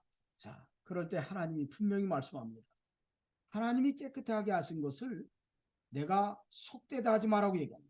За тэгвэл тэр юу хэлж байна вэ гэх юм бол Бурхны цэвэр болгосныг ариун бус гэж бүү үз гэж одоо Тэнгэрээс дуу гарсан байна. 다시 말하면 베드로가 이방인에게 복음을 증거한 것은 하나님의 인도를 따라서 하나님이 깨끗하게 하신 것이기 때문에 나는 그 인도를 따라갔다라고 얘기하는 거예요. За тэгвэл Петр энэ дээр юу гэж хэлж байна вэ гэх юм бол Бурхан хариуцлагчнуудад хүртэл сайн мэдээ дамжуулах нь зөв зохистой гэж үзсэн учраас би Бурханы удирдлагын дагуу тийм ээ тэр Корнелинд очиж тэр сайн мэдээ дамжуулах нь зохистой гэж үзсэн гэж тэр хэлж байна. 자, 이게 하나님의 뜻이에요. За энэ бол Бурхны хүсэл байна. 이게 하나님의 인도입니다. Энэ бол Бурхны удирдлага байна. 우리도 복음을 증거할 때 때론 내 생각에 옳지 않다고 생각할 수 있어요. Бид нар ч гэсэн заримдаа тийм ээ сайн мэдээ дамжуулахдаа за энэ одоо өөрийн бодлороо бодоод тийм өөрийнхөө одоо бодлороо за энэ ч одоо болохгүй дээ буруу даа гэж бодох үе байдаг. 그러나 하나님께서 분명히 깨끗하게 하신다고 하는 확신이 있다고 하면 우리가 담대히 가서 복음을 전해야 돼. Тэгвэл үнэхээр бурхан тийм ээ цэвэрхэн очоод сайн мэдээ дамжуулаа гэж хэлэх юм бол бид нар зүгээр л үгийн дагуу тийм ээ дуулууртаа очоод сайн мэдээ дамжуулахад болно. 제가 지난번에 여기 그 몽골에 11월 달에 갔죠. Аа. 제가 11월 달에 가서 그때 다랑에 갈 때 우리 기차역에서 우리 같은 칸에 그 스님이 타고 있었죠, 스님. 네. 예, 스님이 같이 타고 있었어요. За тэгээд бид нар 11 сард тийм ээ одоо багш Монголд очоод дархан явхад нэг буфет дотор одоо за яг лам гэхэд хашаа юм бэ? Лам хэрнээ тэр одоо бас мэрэг төлөг тавиад за бас хүмүүсийн гар хөдлөлийнхоо энергиэр эмчилдэг гэсэн ийм одоо нэг сонин ийм одоо хүнтэй таарсан. 자, 그분하고 얘기해 보니까 철저한 불교의 사상을 갖고 있어요. За тэгээд тэр хүнтэй ингээд жоохоо ярилцахад тийм ээ тэр 100% одоо нөгөө буддийн тийм ээ одоо шашны одоо хүн байсан. 또 미신적인 사상도 많이 갖고 있어요. За бас нөгөө ид шид одоо гэх юм уу одоо нэг тэр одоо тийм зүйлд итгэдэг хүн байсан байгаа. 자, 우리가 볼 때 나는 하나님을 섬기는 사람이고 그 사람은 귀신을 섬기는 사람이에요. За тэгвэл бидний хувьд ингээ харах юм бол одоо пастор бол бурханд үйлчлдэг хүн. Гэтэл нөгөө нэг хүн нь болохоор одоо муу ерийн сүнсэнд одоо хөтлөгддөг гэх юм уу одоо удирдуулдаг ийм хүн байгаа. 자, 같이 할 수 있겠어요? Хамт байж болох болов тэгвэл 자, 같이 할 수 있을까요, 없을까요? хамт байж болох болов болохгүй юу? 자, 같이 할 수 있어요, 없어요? За юу гэж бодож болох уу болохгүй юу? Болохгүй. За андандаа. Зэрэгцээ сууж болно яг үйлдэлд нь оролцож болохгүй. Яаж болно? Зэрэгцээд хамт байж болно яг үйлдэлд нь оролцож болохгүй. 뭐 같이 있어도 네, 되지만 네. 그거 저기 하는 행동이나 뭐 좀 하는 행사에 좀 참석하면 안 된다. 그렇죠. 음흠. 자, 그러나 중요한 것은 나는 그 사람한테 이야기를 던질 때 이것도 인연이라고 그랬어요. За тэгээ би тэр хүнтэй ярилцахдаа юу гэж ярилцсан бэ гэвэл энэ ч гэсэн нэг ёсны хувь тавилан гэж хэлсэн байгаа. 자, 인연이란 말은 불교에 있는 사람들이 아주 즐겨 쓰는 단어입니다. Хувь тавилан гэдэг бол одоо буддийн шашин ч юм уу одоо тэр буддийнхны хүмүүсийн хувьд бол маш одоо тааламжтайгаар тийм ээ одоо ашигладаг ийм үг байгаа. 나는 그런 말을 통해서 그 사람이 뭐 절간에 중이든 말든지 간에 나는 복음을 전한 겁니다. За тэгээд тэр хүний энэ үгийг тийм ээ хувь тавилан гэдэг үгийг ашиглан одоо энэ тэр хүн лам байна уу хин байх нь хамаагүй тийм ээ сайн мэдээ зүгээр л дамжуулсан хэлсэн ярьсан байгаа. 자, 그분에게 여러 가지 이야기를 꺼내면서 또 제가 내리면서는 우리가 먹는 거 갖다가 그분 먹으라고 또 이렇게 다 주고 왔죠. За тэгээд тэр хүнтэй ярилцаад ингээд яваад өглөө буухтаа тэр хүнд хүртэл тийм ээ одоо авч явсан хүнснээсээ үлдээгээд энийг одоо замдаа идээрээ гэд үлдээгээд явсан. 자, 예수님을 믿고 새 사람이 되었으면 좋겠다라고 얘기했어요. За тэгээд би Есүст итгэхэд шинэ хүн болвол сайн байна болоорой гэж одоо хэлээд буусан байгаа. 자, 절간에 중이든 말든지 간에 나는 복음을 전하는 거예요. Тэр сүмийн лам байна уу хэн байна тийм ээ ерөөсө хамаагүй би зөвхөн хийх ёстой зүйлээ сайн мэдээл дамжуулсан. Сайн мэдээгээ дамжуулсан. 자, 우리가 그렇게 어찌 보면 우리가 그 사람들에게 복음을 증거하는 일 이것은 하나님의 인도를 따라가는 바른 모습이에요. За бид нар ингэж болгоно тэрмээ бурхны биднийг удирдах байгаа тэр удирдлагын дагуу тэр сайн мэдээ дамжуулах нь бол одоо зөв үйл явдал зөв байх нэ. 유대인들처럼 Юдэчүүдтэй 여기 адилхан. 할례당처럼 유대인들에게만 복음을 전한다라고 하는 이런 사고가 옳지 않다는 것을 얘기하는 거예요. За юдэчүүдтэй адилхан тийм ээ зөвхөн юдэчүүд л сайн мэдээ түгээх хэрэгтэй харин үндэстнүүд сайн мэдээ түгээж болохгүй гэсэн энэ буруу үзэл бодлыг нь одоо үгүйс гэж няцааж өгч байгаа. 복음에는 차별이 없습니다. Сайн мэдээнд бол ялгуурлал гэж байхгүй. 모든 사람들에게 복음을 전할 수 있어요. Бүхий л хүмүүст тийм ээ сайн мэдээг дамжуулж болно. 그래서 우리가 그런 편견 의식을 버려야 됩니다. Тийм учраас бид нар тэр одоо юу гэдэг ялгарлах үзлийг бид нар одоо хаях хэрэгтэй. 그러나 전도하기 위해서 Сайн мэдээ дамжуулахын тулд 전도하기 위해서 같이 우상 숭배한다든지 Сайн мэдээ дамжуулахын тулд тэр хүнтэй адилхан хамт одоо тэр шүтээнд нь одоо мөргөөл 같이 술 마시고 같이 논다든지 그래서는 안 돼. хамтдаа арх ууж хамтдаа одоо зугаацаж тийм ээ одоо болохгүй гэсэн үг байна. 자, 그리스도인의 위치를 지키면서 Христэд итгэгч хүмүүсийн байр 이 суурийг 복음을 хадгалан 전하는 거 сайн мэдээг сайн мэдээг дамжуулан 이게 아주 중요한 겁니다. одоо сайн мэдээг дамжуулах нь л одоо маш их чухал ахнэ. 자, 여기 이런 일이 있은 다음에 그 다음에 어떤 역사가 일어나냐면 자, 세 사람이 베드로가 머물고 있는 곳에 요빠라고 하는 곳에서 머물고 있었는데 그곳에 왔다는 거예요. 가이사야에서 보낸 세 사람, 고넬료가 보낸 세 사람이 왔다는 겁니다. За тэгээд эдгээр бүх үйл явц одоо болсны дараа 11-р эшлэлдэр миний сууж байсан айлын үүдэнд 3 хүн Кайсариас над руу ирсэн илгээгдсэн хүмүүс ажээ гэсэн байгаа. Энэ нь болохоор Корнел явуулсан 3 хүн байгаа. 자, 여기 그러면서 여기 12절에 보면 성령이 내게 명하사 아무 의심 말고 함께 가라. 이렇게 성령께서 감동을 주셨어요. За тэгээд 12-р эшлэлдэр харах юм бол эргэлзэлгүйгээр тэдэнтэй явахыг сүнс надад хэлсэн юм а гэж байгаа. 자, 베드로가 갈 때 6명의 형제가 같이 갔습니다.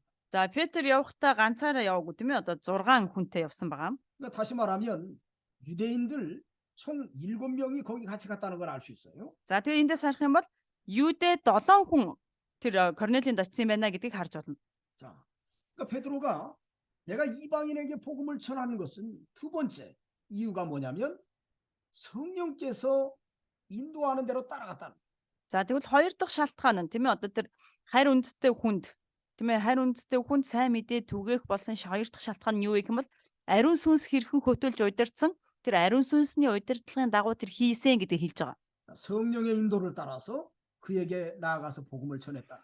Ариун сүнсээр удирдуулан тийш очиж тийм ээ сайн мэдээ дамжуулсан гэдгийг хэлж байна. 자, 우리가 이방인에게 가서 복음을 전하는 것은 이렇게 하나님의 인도를 따라가고 또 성령의 감동과 인도를 따라가서 복음을 전하는 것. 이게 어찌 보면 이 복음이 이방으로 넘어가는 그 역사의 가장 중요한 모습입니다.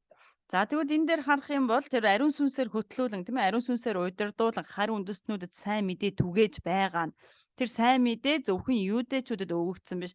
Юудэчүүдээс гадна харь үндэстнүүдэд хүртэл сайн мэдээ өгөгдсөн юм а гэдгийн тийм үү гэдгийн одоо нэг илэрл болж ахнэ.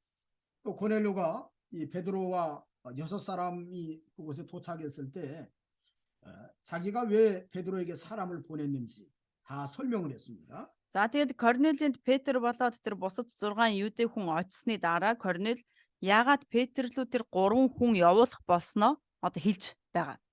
여기 15절 말씀이 굉장히 중요한데요. 이제 베드로가 고넬료에게 말씀을 전할 때 그들에게 성령이 맺습니다. За тэгээд ингэж хэлсний дараа 15 дугаар ишлэл бол маш их чухал тийм ээ.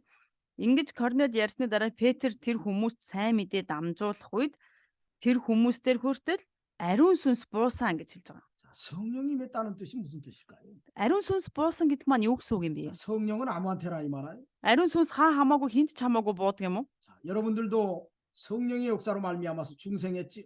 За та нар бол ариун сүнсний одоо ажиллаар дамжуулан дахин төрсөн хүмүүс байгаа тийм үү? Ариун сүнсээр дамжуулан. 자, 중생이란 뜻이 뭔가요? За тэгвэл дахин төрсөн гэдэг маань юу гэсэн үг лээ? 죽었던 영이 살아났다는 뜻. Миний өгсөн байсан сүнс маань амьлсан гэсэн үг. 중생은 단회적이에요. Тэр дахин төрөлт бол ерөөсөө л ганцхан тэр. 예수님이 믿어질 때 중생하는 겁니다. 그 영이 살아나는 거예요. Тэгвэл тэр ганцхан бөгөөд тэр маань хизээ яаж бий болдго юм бэ гэх юм бол Есүст итгэсэн үед л тийм ээ тэр сүнс нь амьдарч тэр дахин төрдөг байна. 언제 중생했는지 아나요? Тэгвэл та нар яг хизээ дахин төрснөө мэддэг үү? 자, 여러분들 언제 중생했어요? За та нар хизээ дахин төрсөн бэ? 자, 어떻게 날짜 기억하고 있어요? Өдрөө санаж гин үү? Би яг тэдний өдөр одоо дахин төрсөн бахаа гэд. 자, 날짜 기억하고 있는 사람 손 들어. За өдрөө санаж байгаа хүн байвал гараа өргөдөө үзье.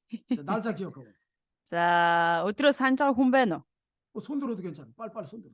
Гараа өргөх хүн байна уу? 우리 여기 강바토는 프레자. Ганбаатар. За Ганбаатар. За тэгээ өөр хүн бас гараа өргөлөө. 상당히 조심해야 됩니다.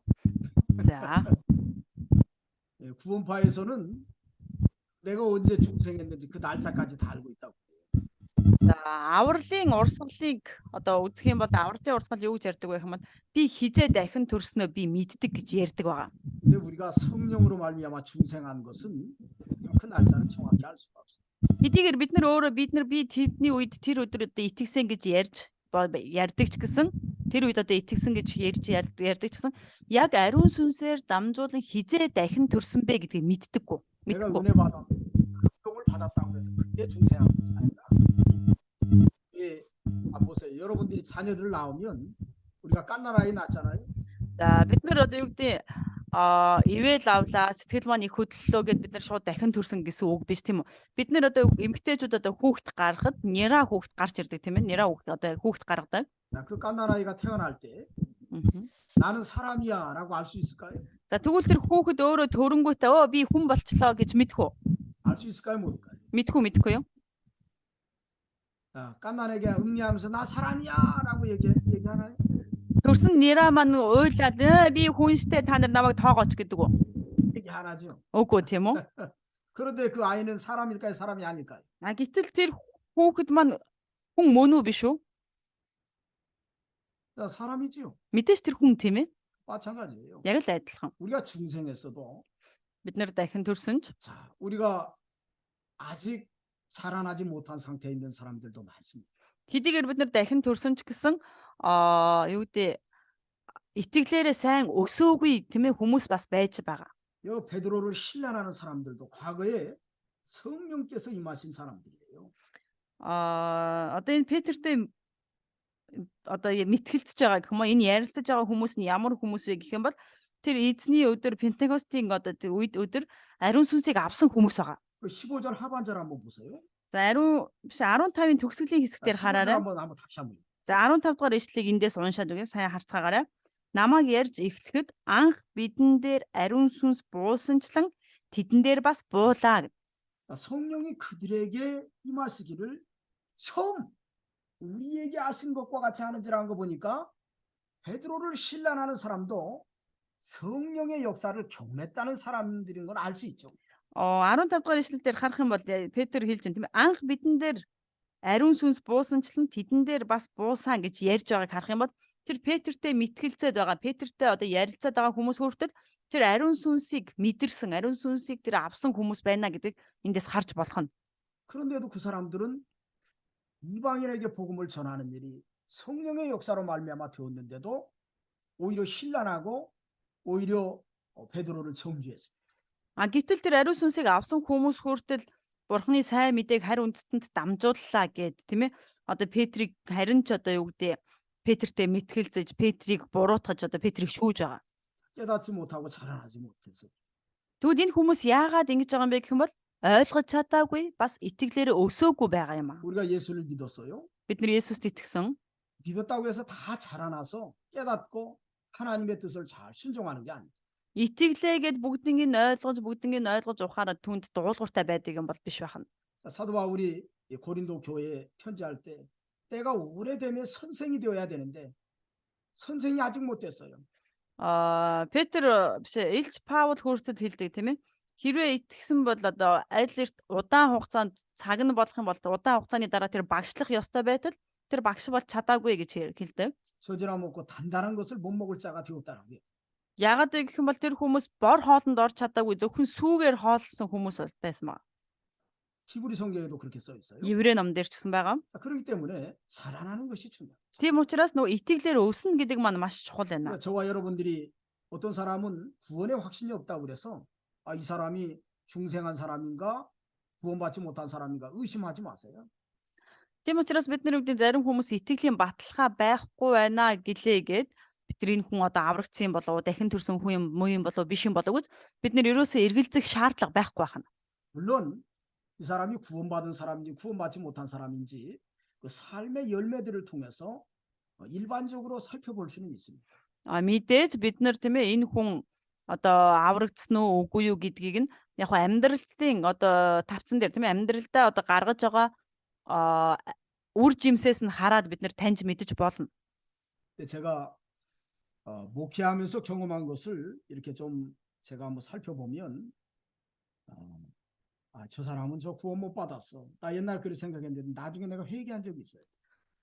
Би ингээд олон жил хончилж тийм ээ одоо сайн мэдээ түгээж хончилж явах хугацаанд одоо хараад нөгөө энэ хүн аврагдаагүй байна гэж хэлж бодож байсан. За хэлээгүй за бодож байсан энэ үйл одоо бодож байснаасаа болоод энэ бодлоосоо болоод дараа нь гимшиж байсан тохиолдол надад байдаг.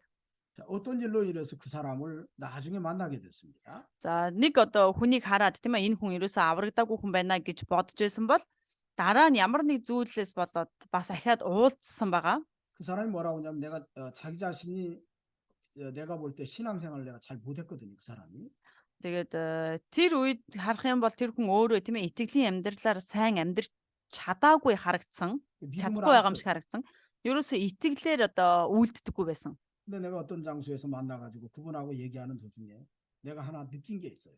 А гэтэл би тэр хүнтэй дахиж уулзаад тийм ээ одоо ярилцаж байх хугацаанд ярилцаж байх зуура надад мэдрэгдсэн нэг зүйл байдаг. 목사님 저는 예수님을 진짜로 사랑해요. Тэр хүн юу гэж ирсэн бэ гэвэл пастраа би Есүст үнэхээр хайртай. 저는 예수님을 믿습니다. Би Есүст итгэдэг. 근데 제가 아무개 목사님한테 시험이 들었어요. Би одоо тэр пастраас болоод одоо ингээд сорилтонд орсон юм аа. 그때부터 내가 이 교회 봉사하거나 열심히 하면 혹시라도 목사님이 나를 갖다가 또 자기 편으로 만들까 봐 걱정이 돼가지고 내가 다가가지 못한 거예요라고 그런 얘기를 하더라고요. За тэгээд тэр одоо хүн юу гэж ирсэн бэ гэх юм бол хэрвээ би ингээд цуглаандаа сайн үйлчлээд сайн одоо ингээд байгаад ингээд юу гэдэг бүх юмаа ингээд сайн хийгээд байх юм бол тэр пастор цуглааныг удирдах байгаа одоо дагуулж явж байгаа пастор тэр хүнийг өөрийг нь тийм ээ өөрийнхөө талд уруулж чи манай тал бол миний тал бол гихвээ гэдэг үүднээс болгоомжлон одоо бүх юм дээр одоо болгоомжтой хандаж эхэлсэн юм а гэж ярьсан байгаа. 이분이 어떻게 보면 좀 상처를 받은 사람이에요. За нэг ёсны тийм ээ ийм нөхцөл байдлаас тэр хүн одоо шархалсан тийм ээ одоо сэтгэлдээ тэр шарх авсан хүн байсан байгаа. 그 전에 목사님한테 상처를 받은 거예요. Тэр өмнөх пастраасаа тийм ээ одоо болоод тийм сэтгэлдээ шархтаа болсон байсан. 그리고 자기가 열심으로 이렇게 교회를 섬기고 또 교회 일을 하면 혹시라도 그 전에 목사님처럼 자기를 상처 줄까 봐 가지고 이 사람은 그냥 자꾸 멀리 떠났던 거예요. Тийм учраас тэр хүн одоо өмнөх тэр пастраас авсан тэр шархнаасаа болоод одоо тэр чуулганд нь үйлчилж байгаа одоо тэр чуулганы удирдах байгаа пасторт тийм ээ адилхан тийм шарх авахгүй гэдгээсээ болгоомжилж пасторт одоо ойртодгүй цуглаанд үйлчилдэггүй яг л тийм нэг тийм хөндөй одоо хандж байсан байна. 나는 그 목사님 이후에 내가 그 교회에 갔기 때문에 내가 그분에 대해서 잘 몰랐던 거죠. За тэгээд тэр өмнөх одоо явсан пастрын дараа одоо очиж уулзсан болохоор тэр өмнөх пастор ямар хүн байсныг мэдэхгүй байсан. 그렇기 때문에 우리가 이 사람은 저 보니까 저 불택자 같아. 구원 못 받은 것 같아. 이런 일반적인 생각 가지고 판단하지 말고 Тийм учраас оюутнууд маань тийм ээ хинч байсан ерөөсөө л ямар ч хүнийг харсан энэ одоо сонгогдоогүй хүн юм шиг байна, энэ аврагдаагүй хүн юм шиг байна гэж ерөөсөө зүгээр нэг энгийн одоо харсан өнгөс харсан тэр нүдэрээ тийм ээ одоо шүүж харж болохгүй. 때로는 기다리고 Бид нэр заримдаа мэдээж хүлээх 때로는 хэрэгтэй. 기회해주고 Заримдаа бас тэдний төлөө залбирах хэрэгтэй. 잘 인도하는 게 중요합니다. Тэднийг сайн удирдах нь маш их чухал байна.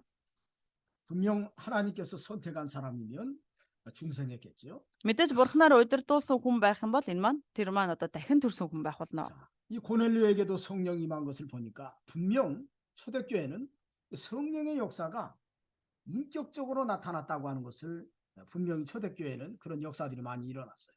За тэгээ энэ дээр Корнелт хүртэл ариун сүнс ирээд ингэж хэлж байгааг харах юм бол тийм ээ анхны энэ одоо чуулганы үед ариун сүнс бол хувь хүнтэй хүртэл ингэж уулзаж үгүй хувь хүнд үгээ хүртэл хэлдэг байсан ийм үе байгаа.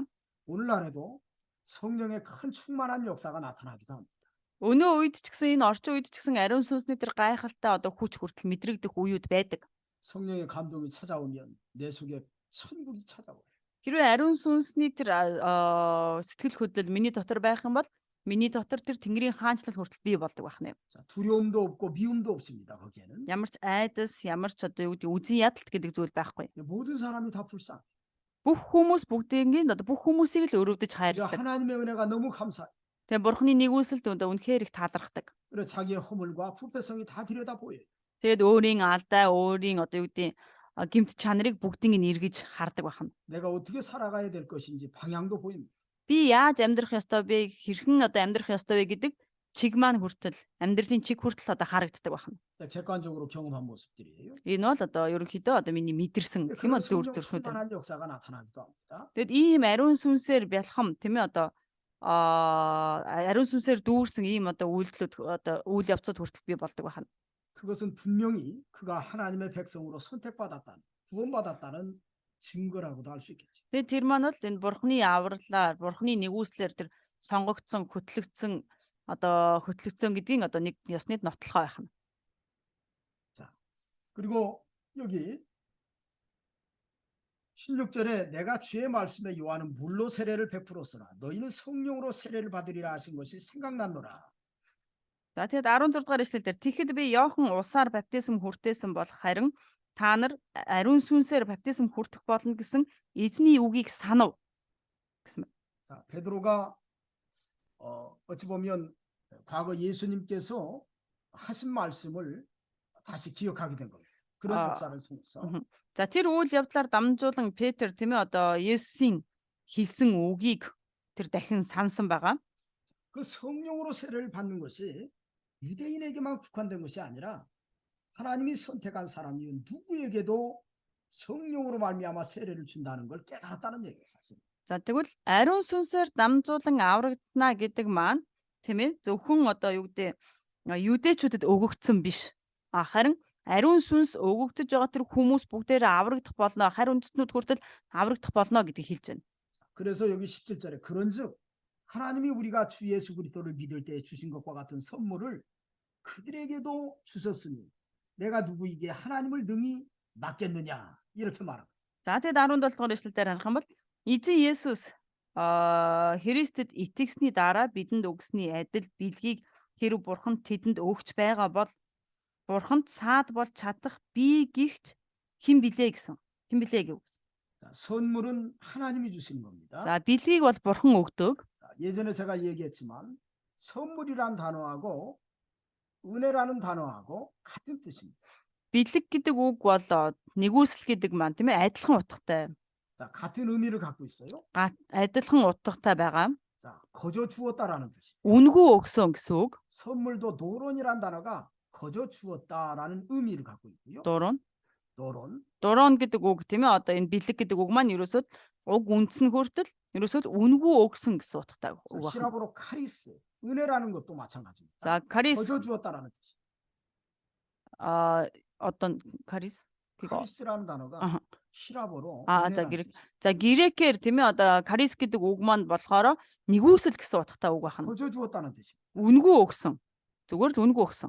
자, 예수 그리스도를 믿을 때 하나님이 우리에게 거저 주신 거예요. Есүс Христэд итгэхэд тийм ээ бурхан биднэрт одоо үнгүү өгдөг байна. 그것은 하나님이 그를 하나님의 백성으로 선택했다는 증거입니다.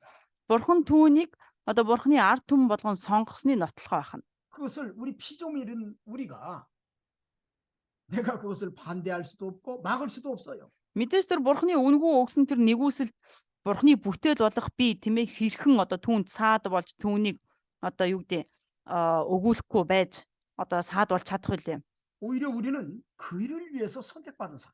Харин ч эсэргээрээ бид нар тэр сайн мэдээний төлөө сонгогдсон хүмүүс мөн байна. 그래서 사도 베드로가 내가 누구이기에라는 단어 속에는 그런 의미가 포함되어 있습니다. За тийм учраас Илж Петрийн тийм ээ би хэн юу лээ?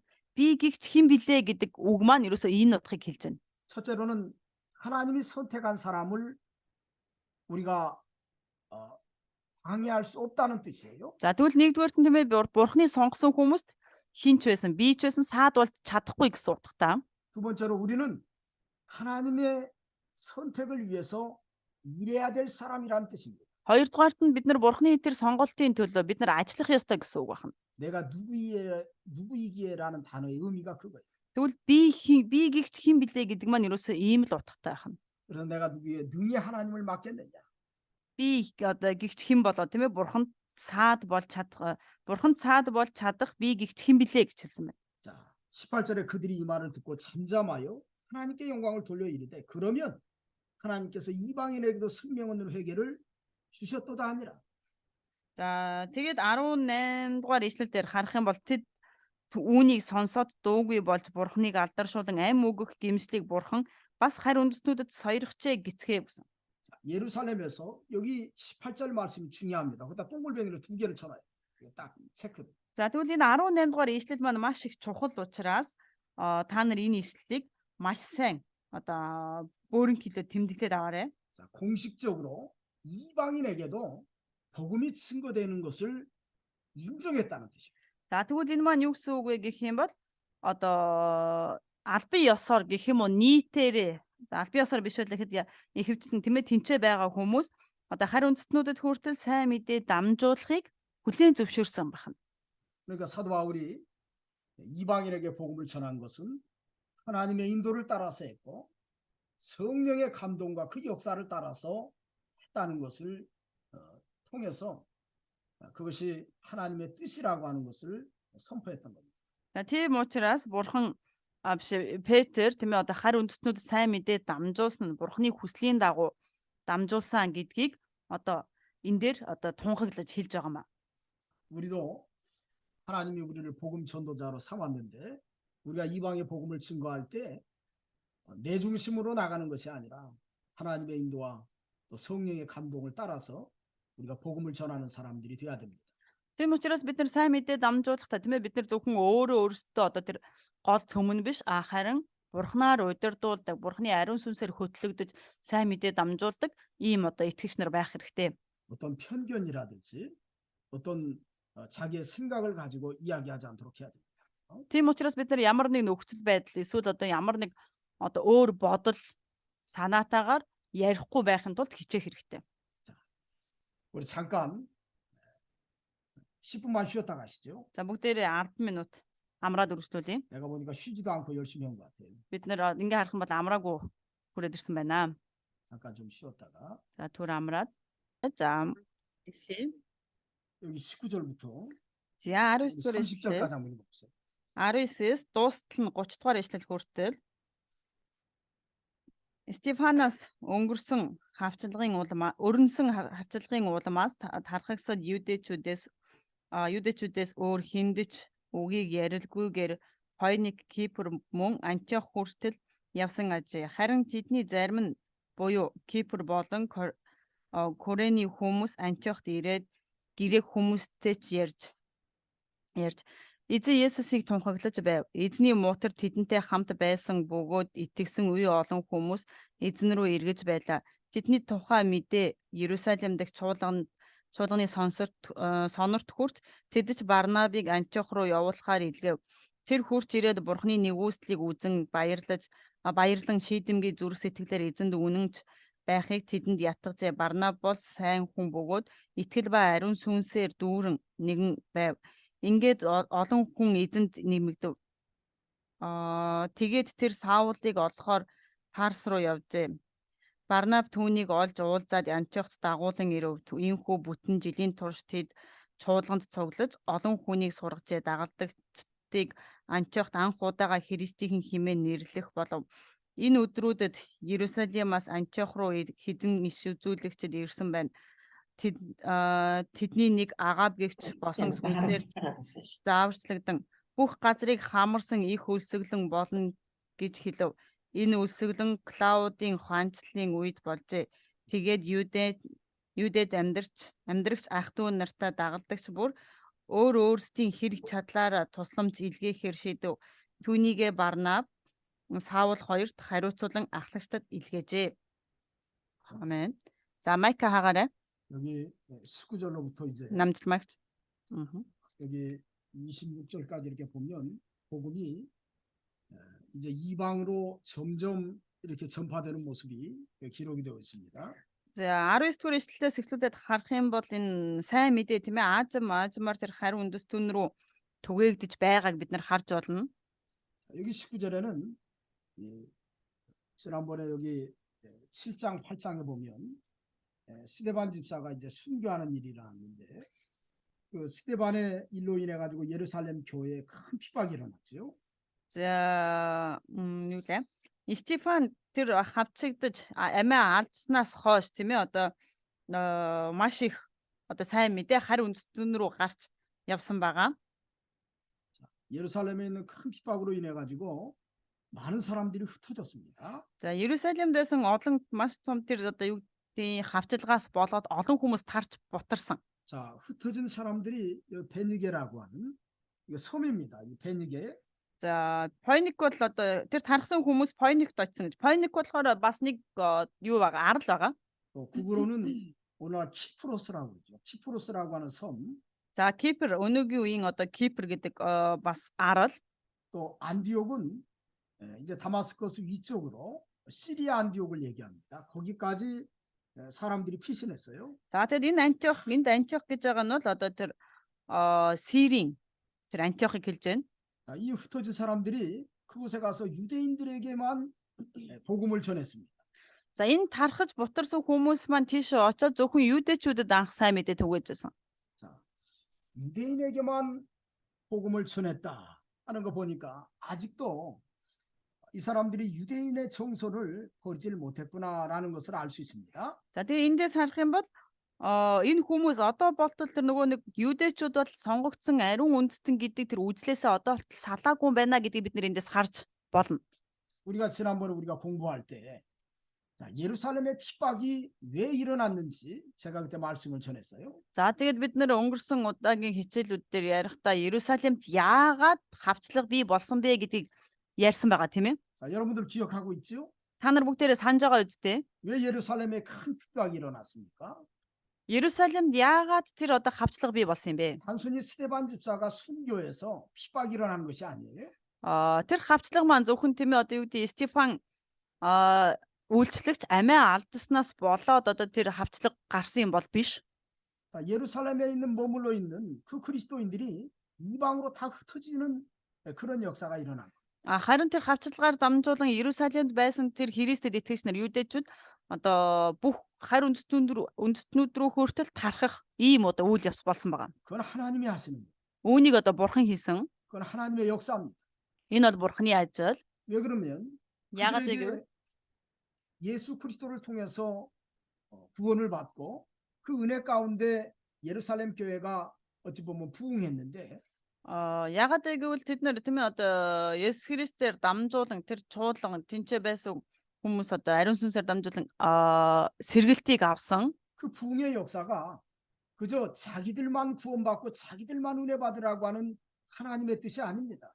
Гэтэл тэр авралын тэр сэргэлтийн үйл ажил маань тийм ээ ажил маань зөвхөн өөрсдөө л одоо сэргэж өөрсдөө л аврагдаг өөрсдөө л одоо болог гэсэн ийм одоо бодол байгаагүй ийм үзэл байгаагүй. 자, 그 부흥의 역사는 또 다른 이방인들에게 복음을 증거하라는 하나님의 메시지예요. За тэгвэл энэ сэргэлт маань зөвхөн тийм ээ одоо юу гэдэг өөрсдөө л та нар одоо сайн мэдээг аваараа та нар ивэг дээрээ гэсэн биш харин тэр сайн мэдээг харь үндэстнүүдэд хүртэл гэрчлээрээ дамжуулаарай гэсэн ийм одоо юу гэх ийм одоо бурхны одоо хүсэл байсан. 그런데 자신들의 어떤 전통이라든지 자신들의 고집을 버리지를 못하고 이제 머물러 있기 때문에 하나님께서 그들을 이방에 나가서 일하라고 예루살렘에 큰 핍박이 일어난 겁니다. Гэтэл өөрөөсөө тэр юудэчүүд тийм ээ өөрөөсөө энэ бурхны хүслийг мэдхгүй өөрөөсөө тэр ивэлийг аваад одоо харь үндэстэн рүү явахгүй тэр нэг газараа бүгдээр зөвхөн юудэдэ байгаад байсан учраас бурхан харь үндэстэнд сайн мэдээг дамжуулахын тулд тэр одоо юудэчүүдийг тархааж бутрааж тийм ээ одоо бүр бусад улс үндэстэн рүү тарааж бутраахын тулд тэр газар тэр хавчлагыг бий болгосон байгаа. 그래서 19절로 26절에는 그 하나님의 뜻을 갖다가 이제 보여주는 거예요. 하나님의 뜻이 이것이다라고 하는 걸 보여주는 거예요. За тэгээд 19-с 26 дугаар ишлэлээр харах юм бол бурхан бол энэ хүсэж байгаамаа бурханы хүсэл энэ байгаамаа гэдгийг одоо энэ 19-с 26 дугаар ишлэлээр харуулж өгч байна. 자, 여기 흩어진 사람들 중에 여기 아까 얘기했던 구브로 구레네 몇 사람이 안디옥에 이르러 헬라인에게도 말하여 주 예수를 전파하니 그랬어요. За тэгсэн 19-20 дугаар ишлэлээр харах юм бол одоо Стефаны хавчлагын улмаас тархсан юудэчүүд тийм ээ одоо хиндэж юу ч ярилгүйгээр Пойник, Кипр мөн Антиохт хүртэл явсан ажээ харин тэдний зарим нь Кипр болон Корений хүмүүст Антиохт ирээд грек хүмүүстэй ч одоо ярьж эзний Есүсийг тунхаглаа гэсэн байна. 자, 그럴 때 하나님의 역사가 나타났어요. За тэгтэл энэ ч бурхны ажил тэр гайхамшиг бий болсон. 21절에 보니까 주의 손이 그들과 함께 하심에 수많은 사람들이 믿고 죽게 돌아오더라. 이런 말씀이 있어요. Бурхны гайхамшиг хамт байсан бөгөөд 21-р ишлэлийг харах юм бол эзний мотор тэдэнтэй хамт байсан бөгөөд итгэсэн үе олон хүмүүс эзэн рүү эргэж байлаа гэсэн. 자, 흩어진 그리스도인 중에 몇 명, 많은 사람들은 지금 아직도 자기 동족에게만 복음을 전하는데 그 중에 몇 명이 이방 사람들에게 복음을 전했는데 하나님이 그들과 함께 하시니까 많은 사람이 예수를 믿고 주님 앞에 돌아왔다. За тэгээд итгэсэн олон хүмүүс тийм ээ одоо итгэсэн цөөхөн хідэн хүмүүс хичнээн тийм ээ одоо тэр хүмүүсийн дунд байж сайн мэдээ дамжуулсан ч гэсэн тэр сайн мэдээг сонсон олон хүмүүс олон хүмүүс эзний өмнө эргэж буцаж ирсэн байгаа. 자, 이 시리아 안디옥 교회가 이렇게 세워진 거예요. 그래서 Ингэж Сири болон Антиохын чуулган бий болсон байна. 자, 이방인에게 어찌 보면 공식적으로 복음을 전해서 그곳에서 큰 이방인의 무리가 하나님께 나와서 비로소 그리스도인이 되는 역사, 그런 역사가 거기 나타납니다. Хэдийгээр цөөхөн хүмүүс тийм ээ одоо хавчлагаас зугтаж тэнцээ очсон ч гэсэн үе олон хүмүүс бурханд итгэснээрээ тийм ээ олон хүмүүс бурханы өмнө буцан ирж байгаа. Тэр бурханы гайхалтай ажил тэнцээ бий болсон байна. 자, 수많은 사람들이 예수님을 믿고 구원을 받았다는 것은 복음을 이방에 증거하라고 하는 것이 하나님의 뜻이라고 하는 것을 분명히 보여주는 역사입니다. За тэгвэл үе олон хүмүүс тэр бурхан руу буцаж ирж байгаа. Харь үндэстэн дундаас үе олон хүмүүс бурхан руу буцан ирж байгаа энэ үйл явдлыг харахад л тэр харь үндэстнүүдэд хүртэл сайн мэдээг дамжуулаарай гэсний одоо дамжуулах ёстой одоо нэг нотлохоо болж өгч байна. 저도 그 전에 여러 선교지에 가서 복음을 전했어요. Би өмнө нь олон газруудад очиж сайн мэдээ дамжуулж байсан. 자, 일본에도 갔고요. Японд ч очсон, 또 옛날에 파키스탄이라든지 Пакистан, 중국, 필리핀, Хятад, Филиппин, 그다음에 여기 몽골에도 갔죠. за бас мэдээж Монголд ч гэсэн ирсэн. 자, 물론 그 외에 다른 나라들도 이제 간 적은 있습니다. 미국이라든지 또 이제 프랑스라든지 그다음에 독일에도 간 적이 있었어요. За тэгээ мэдээж одоо юу гэдэг өөр улс орнууд Америк, Америк биш одоо Герман, Япон, одоо Франц ч юм уу одоо ингээд өөр газруудад очиж исэн. 제가 몽골에 이렇게 하나님의 은혜로 선교 사역을 하게 된 가장 중요한 이유 중에 하나는 뭐냐면 의료 선교하면서 내가 말씀을 전할 때 그 몽골에 있는 사람들이 그 말씀을 듣는 모습을 보면서 내가 감동을 받았어요. За тэгээд би Монголд сайн мэдээ түгээх болсон хамгийн гол шалтгаан нь юу вэ гэх юм бол тэр сайн мэдээ түгээхээр эмчилгээний багтаа очиод сайн мэдээ түгээгээд үгийг дамжуулж байхад үнэхээр тэр үгийг сонсохыг тэр хүсэж тэмүүлж байгаа хүмүүсийг хичнээн их хүмүүс байгааг би харсан байгаа. 또 날라이어 가서도 예전에 초창기에 그 김준덕 장로랑 거기 가서 이제 아이들 내가 좀 사탕도 좀 나눠준 적도 있고요. За тэгээд налахт хүртэл очиод Кимжундаг ахлагчтай хамт очиод одоо хүүхдүүд одоо чихэр тараангаа сайн мэдээ түгээжсэн. 제가 아는 어떤 자매가 그곳에 가서 그곳에 가서 사탕 한 봉지 가지고 하루 전도해 가지고 돌아간 그 이제 산다크라고 하는 분 거기 교회를 세웠습니다. За тэгээд надтай хамт очсон тэр нэг эмэгтэй тийм ээ одоо ууттай чихэр бариад хүүхдүүдэд явж одоо сайн мэдээ дамжуулаад тэгээ буцсны дараа тэр сандаг гэдэг хүн тийм ээ одоо тэнцээ цуглаан бас тарьсан байгаа. 이숙재 자매네. 이숙재라고 하는 자매인데 그 교회가 지금 세워졌다는 얘기를 제가 들었어요. За тэр Ийсүгчээ гэдэг эмэгтэй байсан. Тэр хүн одоо эмэгтэй тийм ээ одоо тэр хүүхдүүдэд чихэр тарааж сайн мэдээ дамжуулснаар тэр газар бас одоо чуулган бий болсон гэж сонссон. 자, 한국에서는 제가 전도하러 나가서 전도도 하지만 아무리 복음을 전해도 교회 나오는 사람이 없어요. За Солонгос ч гэсэн тийм ээ хичнээн сайн мэдээ дамжуулж одоо хүмүүст сайн мэдээ дамжуулж одоо явдаг ч гэсэн цуглаанд ингэж идэвхтэй ирдэг хүмүүс байдаггүй. 복음을 잘 받아들이지 않습니다. Бүр сайн мэдээг юу гэдэг сайн мэдээг хүлээж авахаа болсон байгаа. 제가 한 25년 전에 개척교회 할 때 그 개척교회 할 때 그 전도했을 때 아이들이 나오는 거하고 지금 전도할 때하고는 아주 하늘과 땅 차이예요. За тэгээд 25 жилийн өмнө анх чуулганд тариад чуулган тариад тэр сайн мэдээ дамжуулахад тэр үед одоо хүүхдүүд хэрхэн цуглаанд айгүй олноороо ирдэг байсан тийм үү. А гэтэл өнөө үед сайн мэдээ дамжуулаад хүүхдүүд одоо цуглаанд ирэхгүй байгааг ингээ харахад үнэхээр тэр одоо цаг хугацаанаас харахад тэнгэр газрын одоо ялгаатай байгаа. 그러나 몽골 같은 경우는 아직도 아이들에게 복음을 전하면 아이들이 복음을 잘 듣습니다. А гэтэл Монголын хувьд харах юм бол хүүхдүүдэд сайн мэдээ дамжуулах юм бол хүүхдүүд сайн мэдээг баяртайгаар хүлээж авдаг. 지난번에 제가 계를개개 교회 우리가 여름 성경학교 항상 그곳에 했는데 올해도 이제 8월 달에 그곳에 가서 할 건데 그래도 아이들 처음 여름 성경학교 했는데 아이들이 많이 나왔죠. Аха тэгээд өнгөрсөн 100 одоо 8 сард хийсэн тийм ээ одоо Библийн сургалт хийхэд хүүхдүүд ирсэн. Энэ жил ч гэсэн одоо 8 сарын ихээр ч юм уу төлөвлөж байгаа. Тэгээд ингээд хийхэд одоо бас хүүхдүүд ирнэ гэж одоо найдаж байгаа. 우리 교단의 큰 교회에서 여름 성경학교를 했습니다. 작년에. За өнгөрсөн жил одоо Солонгос дагт маш том чуулган одоо бас хүүхдийн зуны кемп хийсэн байгаа. 큰 교회입니다. Маш том чуулган. 옛날에 한 1000명 이상 모였던 교회. Одоо өмнө дээрх үед одоо 1000 орчим итгэгч нартай байсан чуулган. 자, 여름 성경학교였습니다. За тэгээд зуны хүүхдийн сургалт хийсэн, кемп хийсэн. 몇 명 나왔을까요? Хэдэн хүүхд ирсэн бол? 여름 성경학교였습니다. 한 1000명 모였던 교회에서 그게. Одоо тэр өмнө нь болохоор тэр чуулган бол болохоор анх тийм одоо тэр үед юу гэдэг өмнө 1000 итгэгчтэй байдаг байсан бол одоо бол одоо 1000 хүрэхгүй байгаа л да итгэгчнэр нь. Тэгээд хүүхд өнгөрсөн 100 хүүхдийн кемпигэд хэдэн хүүхд ирсэн гэж бодож байна вэ? 자, 몇 명 모였을까? Хэдэн хүүхд ирсэн юм шиг гээд. 한국 교회입니다. Солонгос чуулган 몇 명 모였을까? хэдэн хүүхд ирсэн бол? 28명. 27 хүн. Хүүхэд 28. 27 хүүхэд. 이게 한국 교회 실정. Одоо Солонгос чуулганы бодит байдал ийм болчиход байна. 뭐 코로나도 있겠지만 За мэдээж коронавигоос болж байгаа ч гэсэн 우리는 뭐 코로나 지난 지 오래됐어요. 지금. одоо корона бол дуусаад одоо удаж штэ тийм үү? 아이들 안. За дууссан ч гэж хэлж болохгүй. Гэтэл одоо корона намжаад гайгүй болчиход байх чинь л хүүхдүүдэд явуулахаа болцсон. 자, 우리 작년에 계를개개교회에서 아이들 등록한 아이들 60명.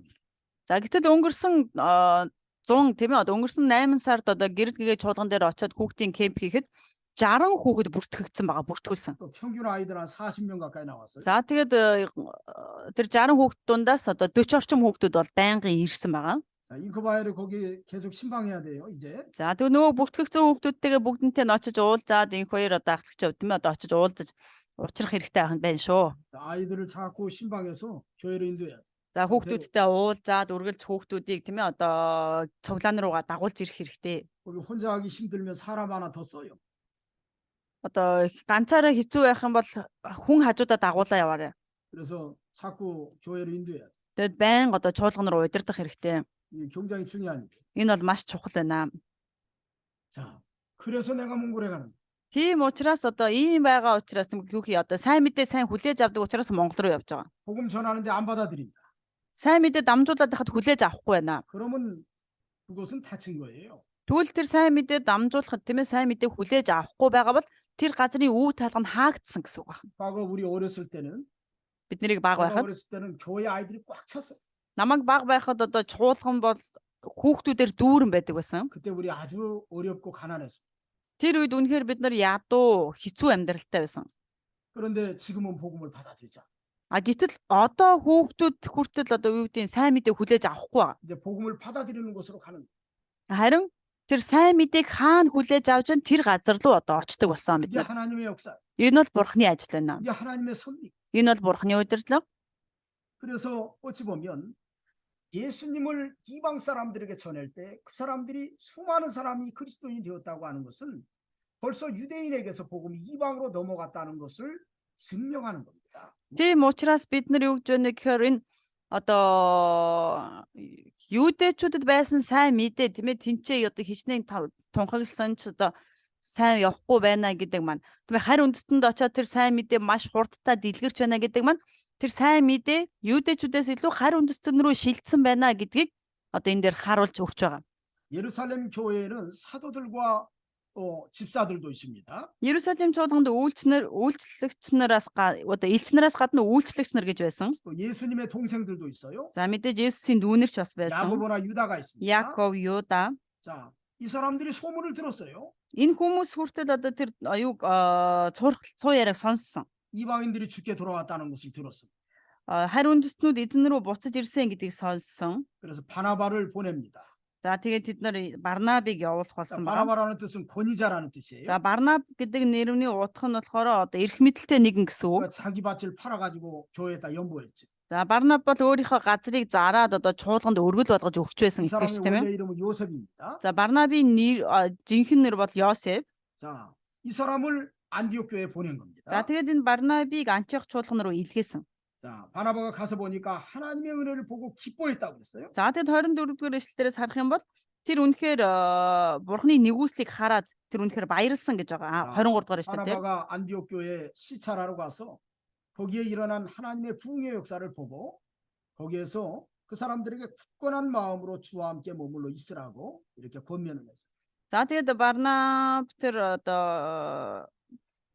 одоо тийм ээ тэр одоо Бурхны хүслийн дагуу Антиохт очоод тэр Антиохт эзний үгийг заахаар тэнцээ хэсэг хугацаанд байхаар болсон. 자, 여기 바나바는 어떤 사람인지 여기 24절에 써 있죠. За 24-р эшлэл дээр Барнабын тухай бичиж тэмдэглэсэн байна. 착한 사람이라고 그랬습니다. За түүнийг сайн одоо хүн гэсэн. 착하다고 하는 뜻이 무슨 뜻일까요? За сайн хүн гэдэг маань юу гэсэн утгатай юм бэ? 히라보로 착하다는 뜻은 아가도스란다. 아가도스. Еврейгээр агадос гэдэг үг бол одоо сайн хүн гэсэн утгатай. 여기 착하다라고 하는 의미는 단순하게 아이고 이 사람은 참 남에게 주기를 좋아하고 뭐 베풀기를 좋아하고 그런 의미에서 착하다라는 뜻이 아닙니다. За тэгвэл энэ сайн хүн гэдэг энэ дээр хэлэгдэж байгаа сайн хүн гэдэг маань энэ бусдад өгөх одоо юу гэдэг хуваалцахтаа дуртай бусдад өгдөг ийм одоо өглөгч хүн шүү гэсэн утгаар одоо байгаа биш. 여기 착하다라고 하는 의미는 하나님의 은혜를 가지고 사는 사람이란 뜻이에요. Тэгвэл энэ сайн хүн гэдэг маань ямар утгатай юм бэ гэвэл Бурхны нэгүслэр амьдардаг хүн гэж 하나님의 ойлгож байна. 감동이 있어요. Бурхны тэр хөдлөл байна. 하나님의 기쁨이 있습니다. Бурхны баяр хөөр байна. 하나님의 필요가 있는 사람. Бурхны тайтгарал байгаа хүн байна. 자, 그러한 것을 가지고 다른 사람들을 대하는 겁니다. Тэгвэл ийм зүйлээр одоо бусад хүнтэй одоо харилцдаг ийм байдлаар. 그게 착한 모습이에요. Энэ бол одоо тэр нөгөө сайн хүний төрх байна. Сайн хүн 여러분들이 байна. 진정으로 착한 사람이 되려면 Та нар ч гэсэн үнэхээр тэр сайн хүн болъё гэвэл 하나님의 인도를 따라가는 사람, Бурхны удирдлагыг дагдаг хүн болох хэрэгтэй. 성령의 감동이 있는 사람이야.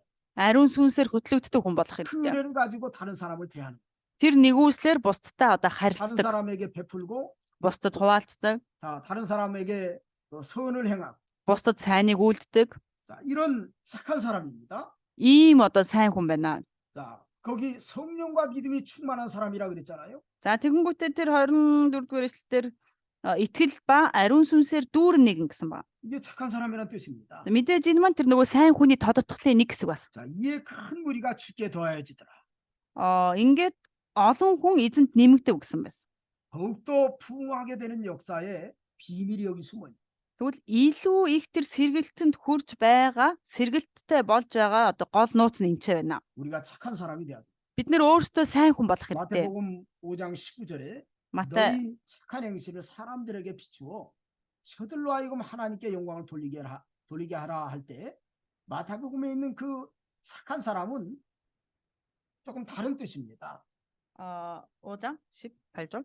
5장 19절인가 18절인가.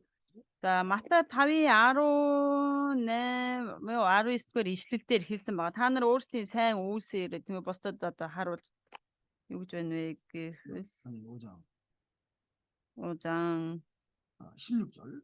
За 16 дугаар ишлэлдэр байна. Хүмүүс та нарын сайн үйлсийг хараад тэнгэрдэг эцэгтэй алдаршуулахын тулд та нарын гэрэл тэдний өмнө тийхүү гэрэлдэг гэсэн байна. 너희 착한 행실이라고. За энэ дээр харах юм бол та нарын сайн үйлс гэсэн байна. 여기 또 믿음의 행실입니다. 또 За энэ манаас нэг ёсны итгэлийн одоо үйлсийг хэлж байна. 믿음을 기반한 선을 베푸고 사랑을 베풀고 헌신하는 모습을 여기 착한 행실이라고.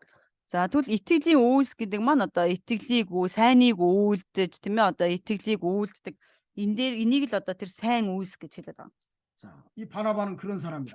За тэгвэл Барнаб ийм хүн байх нэ. 자, 그럴 때 큰 무리가 주 앞으로 나오고. За тэгвэл ингэхэд тийм ээ одоо үе олон хүмүүс эзний өмнө ирж байсан. 그리고 교회가 성장하려면 착한 성도들이 많아야 돼. Чуулган илүү их өсөлттэй, дэвшилттэй бай гэвэл одоо сайн итгэгч нар гэх юм уу одоо сайн итгэгчд оломтой байх хэрэгтэй. 성령 충만한 사람이 있어야 돼요. Ариун сүнсээр дүүрэн хүн байх хэрэгтэй. 자, 여기 믿음이 충만한 사람이 있어요. Энд дээр итгэлээр хүртэл дүүрэн хүн байх хэрэгтэй.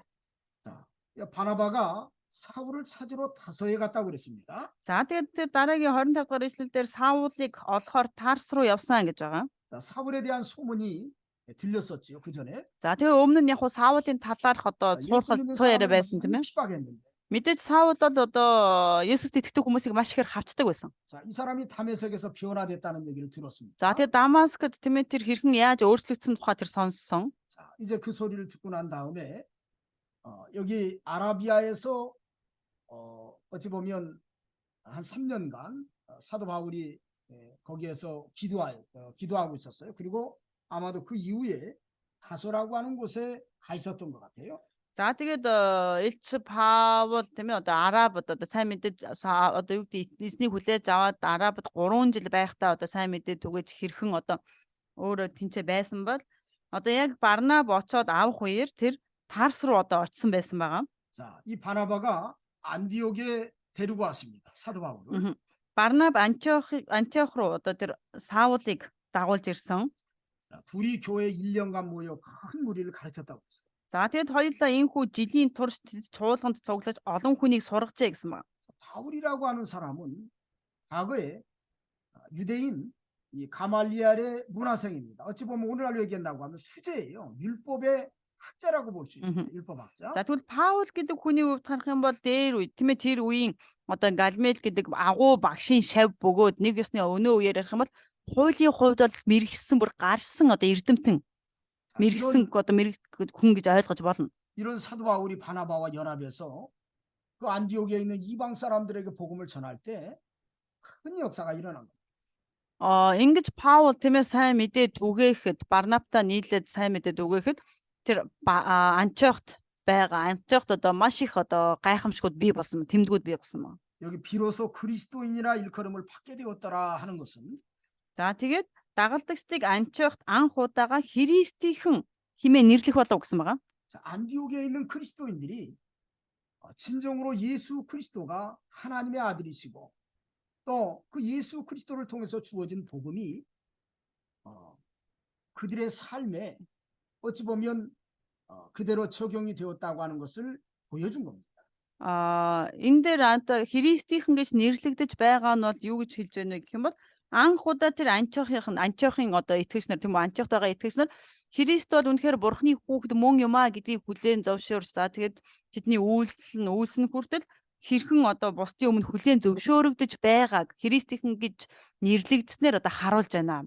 바나바와 바울을 통해서 그들이 예수 그리스도에 대한 분명한 확신을 갖게 되었을 때 그들이 그리스도인답게 온전하게 이렇게 세워졌다고 하는 것을 여기 그리스도인이라 일컬음을 받게 되었다라는 이런 사람들의 어떤 칭찬이라고 할 수 있는데 그런 소리를 듣게 되었다. За тэгвэл Антиохтойгоо итгэгч нарыг хараад тийм ээ одоо Христийнхэн гэж нэрлэх болсон шалтгаан нь Барнаб болон одоо Паул хоёр хэрхэн одоо тэр итгэгч нарыг одоо зөв чиглүүлж удирдах байсных нь нэг ёсны одоо 사샤л магтаал гэж ойлгож болох нь. 오늘 우리가 여기 초대교회 이 부흥의 역사는 어찌 보면 예루살렘에 머물러는 것이 아니라 이방에 나아가서 복음이 증거되는 것이 이게 하나님의 뜻이고 또 그때부터 지금까지 계속해서 그 일이 반복되어 나가는 것이 오늘 우리가 이 말씀들을 공부하면서 깨달아야 될 진리라고 하는 거 그런 확신을 가져야 되겠습니다. За тэгвэл бид нэр өнөөдөр тийм ээ үнэхээр бурхны тэр сайн мэдээ бол одоо зөвхөн юудад ингээд өгөгдсөн биш ээ. Зөвхөн юудад ингээд байгаад байх биш. Харин үндэстнүүдэд хүртэл өгөгдөж, үндэстнүүд тэр үгээр дамжуулан хэрхэн өөрчлөгдөж, тэр аврагдаж байгаа вэ гэдгийг бид нэр эндээс харж одоо сурах хэрэгтэй байна. 오늘은 여기까지 좀 하도록 하겠습니다. За өнөөдөртөө ингээд дуусгая. 오늘 수고하셨는데요. За бүгдэнд нь баярлалаа. 좀 궁금한 거 있으면 좀 질문해도 됩니다. За асуулт байвал асуугаарай. 궁금한 거라든지 아니면 우리 학교에 대해서 궁금한 거 있으면 얘기하세요. Асуулт одоо сургуулийн талаар ч юм уу эсвэл өөр юуны талаар тийм ээ одоо энэ хичээлийн талаар асуух асуулттай бол асуугаарай. Болно шүү. 어떻게 궁금한 거 없네요. Асуух асуулт одоохондоо алга уу? Асуух юм байвал бичиж авч байгаа. Тэгээ дараагийн хичээлүүд дээр асууж болно шүү за. 그래요. 자, 항상 이렇게 건강하시고 또 4월 달에 또 가서 보시자고요. За тэгээ бүгдээрээ эрүүл тийм ээ одоо бийсэн сайн бодож эрүүл байцгаагаад 4 сард бүгдээрээ уулзцгаая. 또 여러분들도 건강하셔야 됩니다. За тэгээ бүгдээрээ бие бодцгоогоорой. 여러분들 좀 아프다고 하면 내가 가슴이 철렁. Хин нэгэн өвдлөө их юм бол ерөөсөө сэтгэл шууд л бас санаа зовоод эхэлдэг. 여러분들 건강을 잘 챙기도록 해야 돼요. Тийм учраас та нар минь бүгдээрээ бие сайн бодцгоогоорой. 저는 매일 여러분들을 위해서 기도합니다. Тэгээ та нарын төлөө өдөр болгон залбирч байгаа. 그러니까 여러분들도 같이 기도에 동참해서 너무 좋겠어요. Та нар ч гэсэн хамтдаа залбирлаараа одоо нэгдэж тийм ээ одоо пасторуудынхаа төлөө багш нарынхаа төлөө залбирч өгөөрэй. 오늘은 여기 저쪽에 제일 위에 빈드바야르가 좀 기도하시죠. 아니 기도하고 거기 오늘 저기 마이크가 안 돼. 마이크가 안 돼요. 음흠. 그러면 여기 언웅이 오늘은 기도하시죠. За өнөөдөр оны ихч залбираад бүгдээрээ дуусгацгаая. 언웅이 우리 기도하고 오늘 마치도록 하겠습니다. За оны ихч залбираад дуусгая. Оны ихч залбираарай. За тийм хайртай эзэн минь тэгээ энэ өдрийг бидэнд өгсөн таньда баярлалаа эзэн. Тэгээ бид шинэ хичээлийн жилд эзэн Есүс Христ танихаа удирдлагын доор хичээлдээ бүрэн суухад эзэн та хүн болгонтой хамт байж өгөөрэй эзэн. Тэгээ бидний оюутан болгон багш болгоныг эзэн байгаа газар та бас ивэж өрөөж өгөөрэй эзэн. Биднийг бас хамтдаа суралцаж хамтдаа нэг сүнсэн дотор явхад эзэн та биднийг бас хамгаалж удирдан чиглүүлж өгөөрэй гэж танаас агуун залбирч байна эзэн. Тэгээд бүх хичээлийн үйл явц эзэн Есүс Христ таны нэр доор хийгдэх болтугай гэж эзэн Есүсийн нэрээр гуйн залбирлаа. Амен. Амен. Амен. За бүгд баярлалаа. баярлалаа. 기록 중지하세요, 목사님. 기록 중지.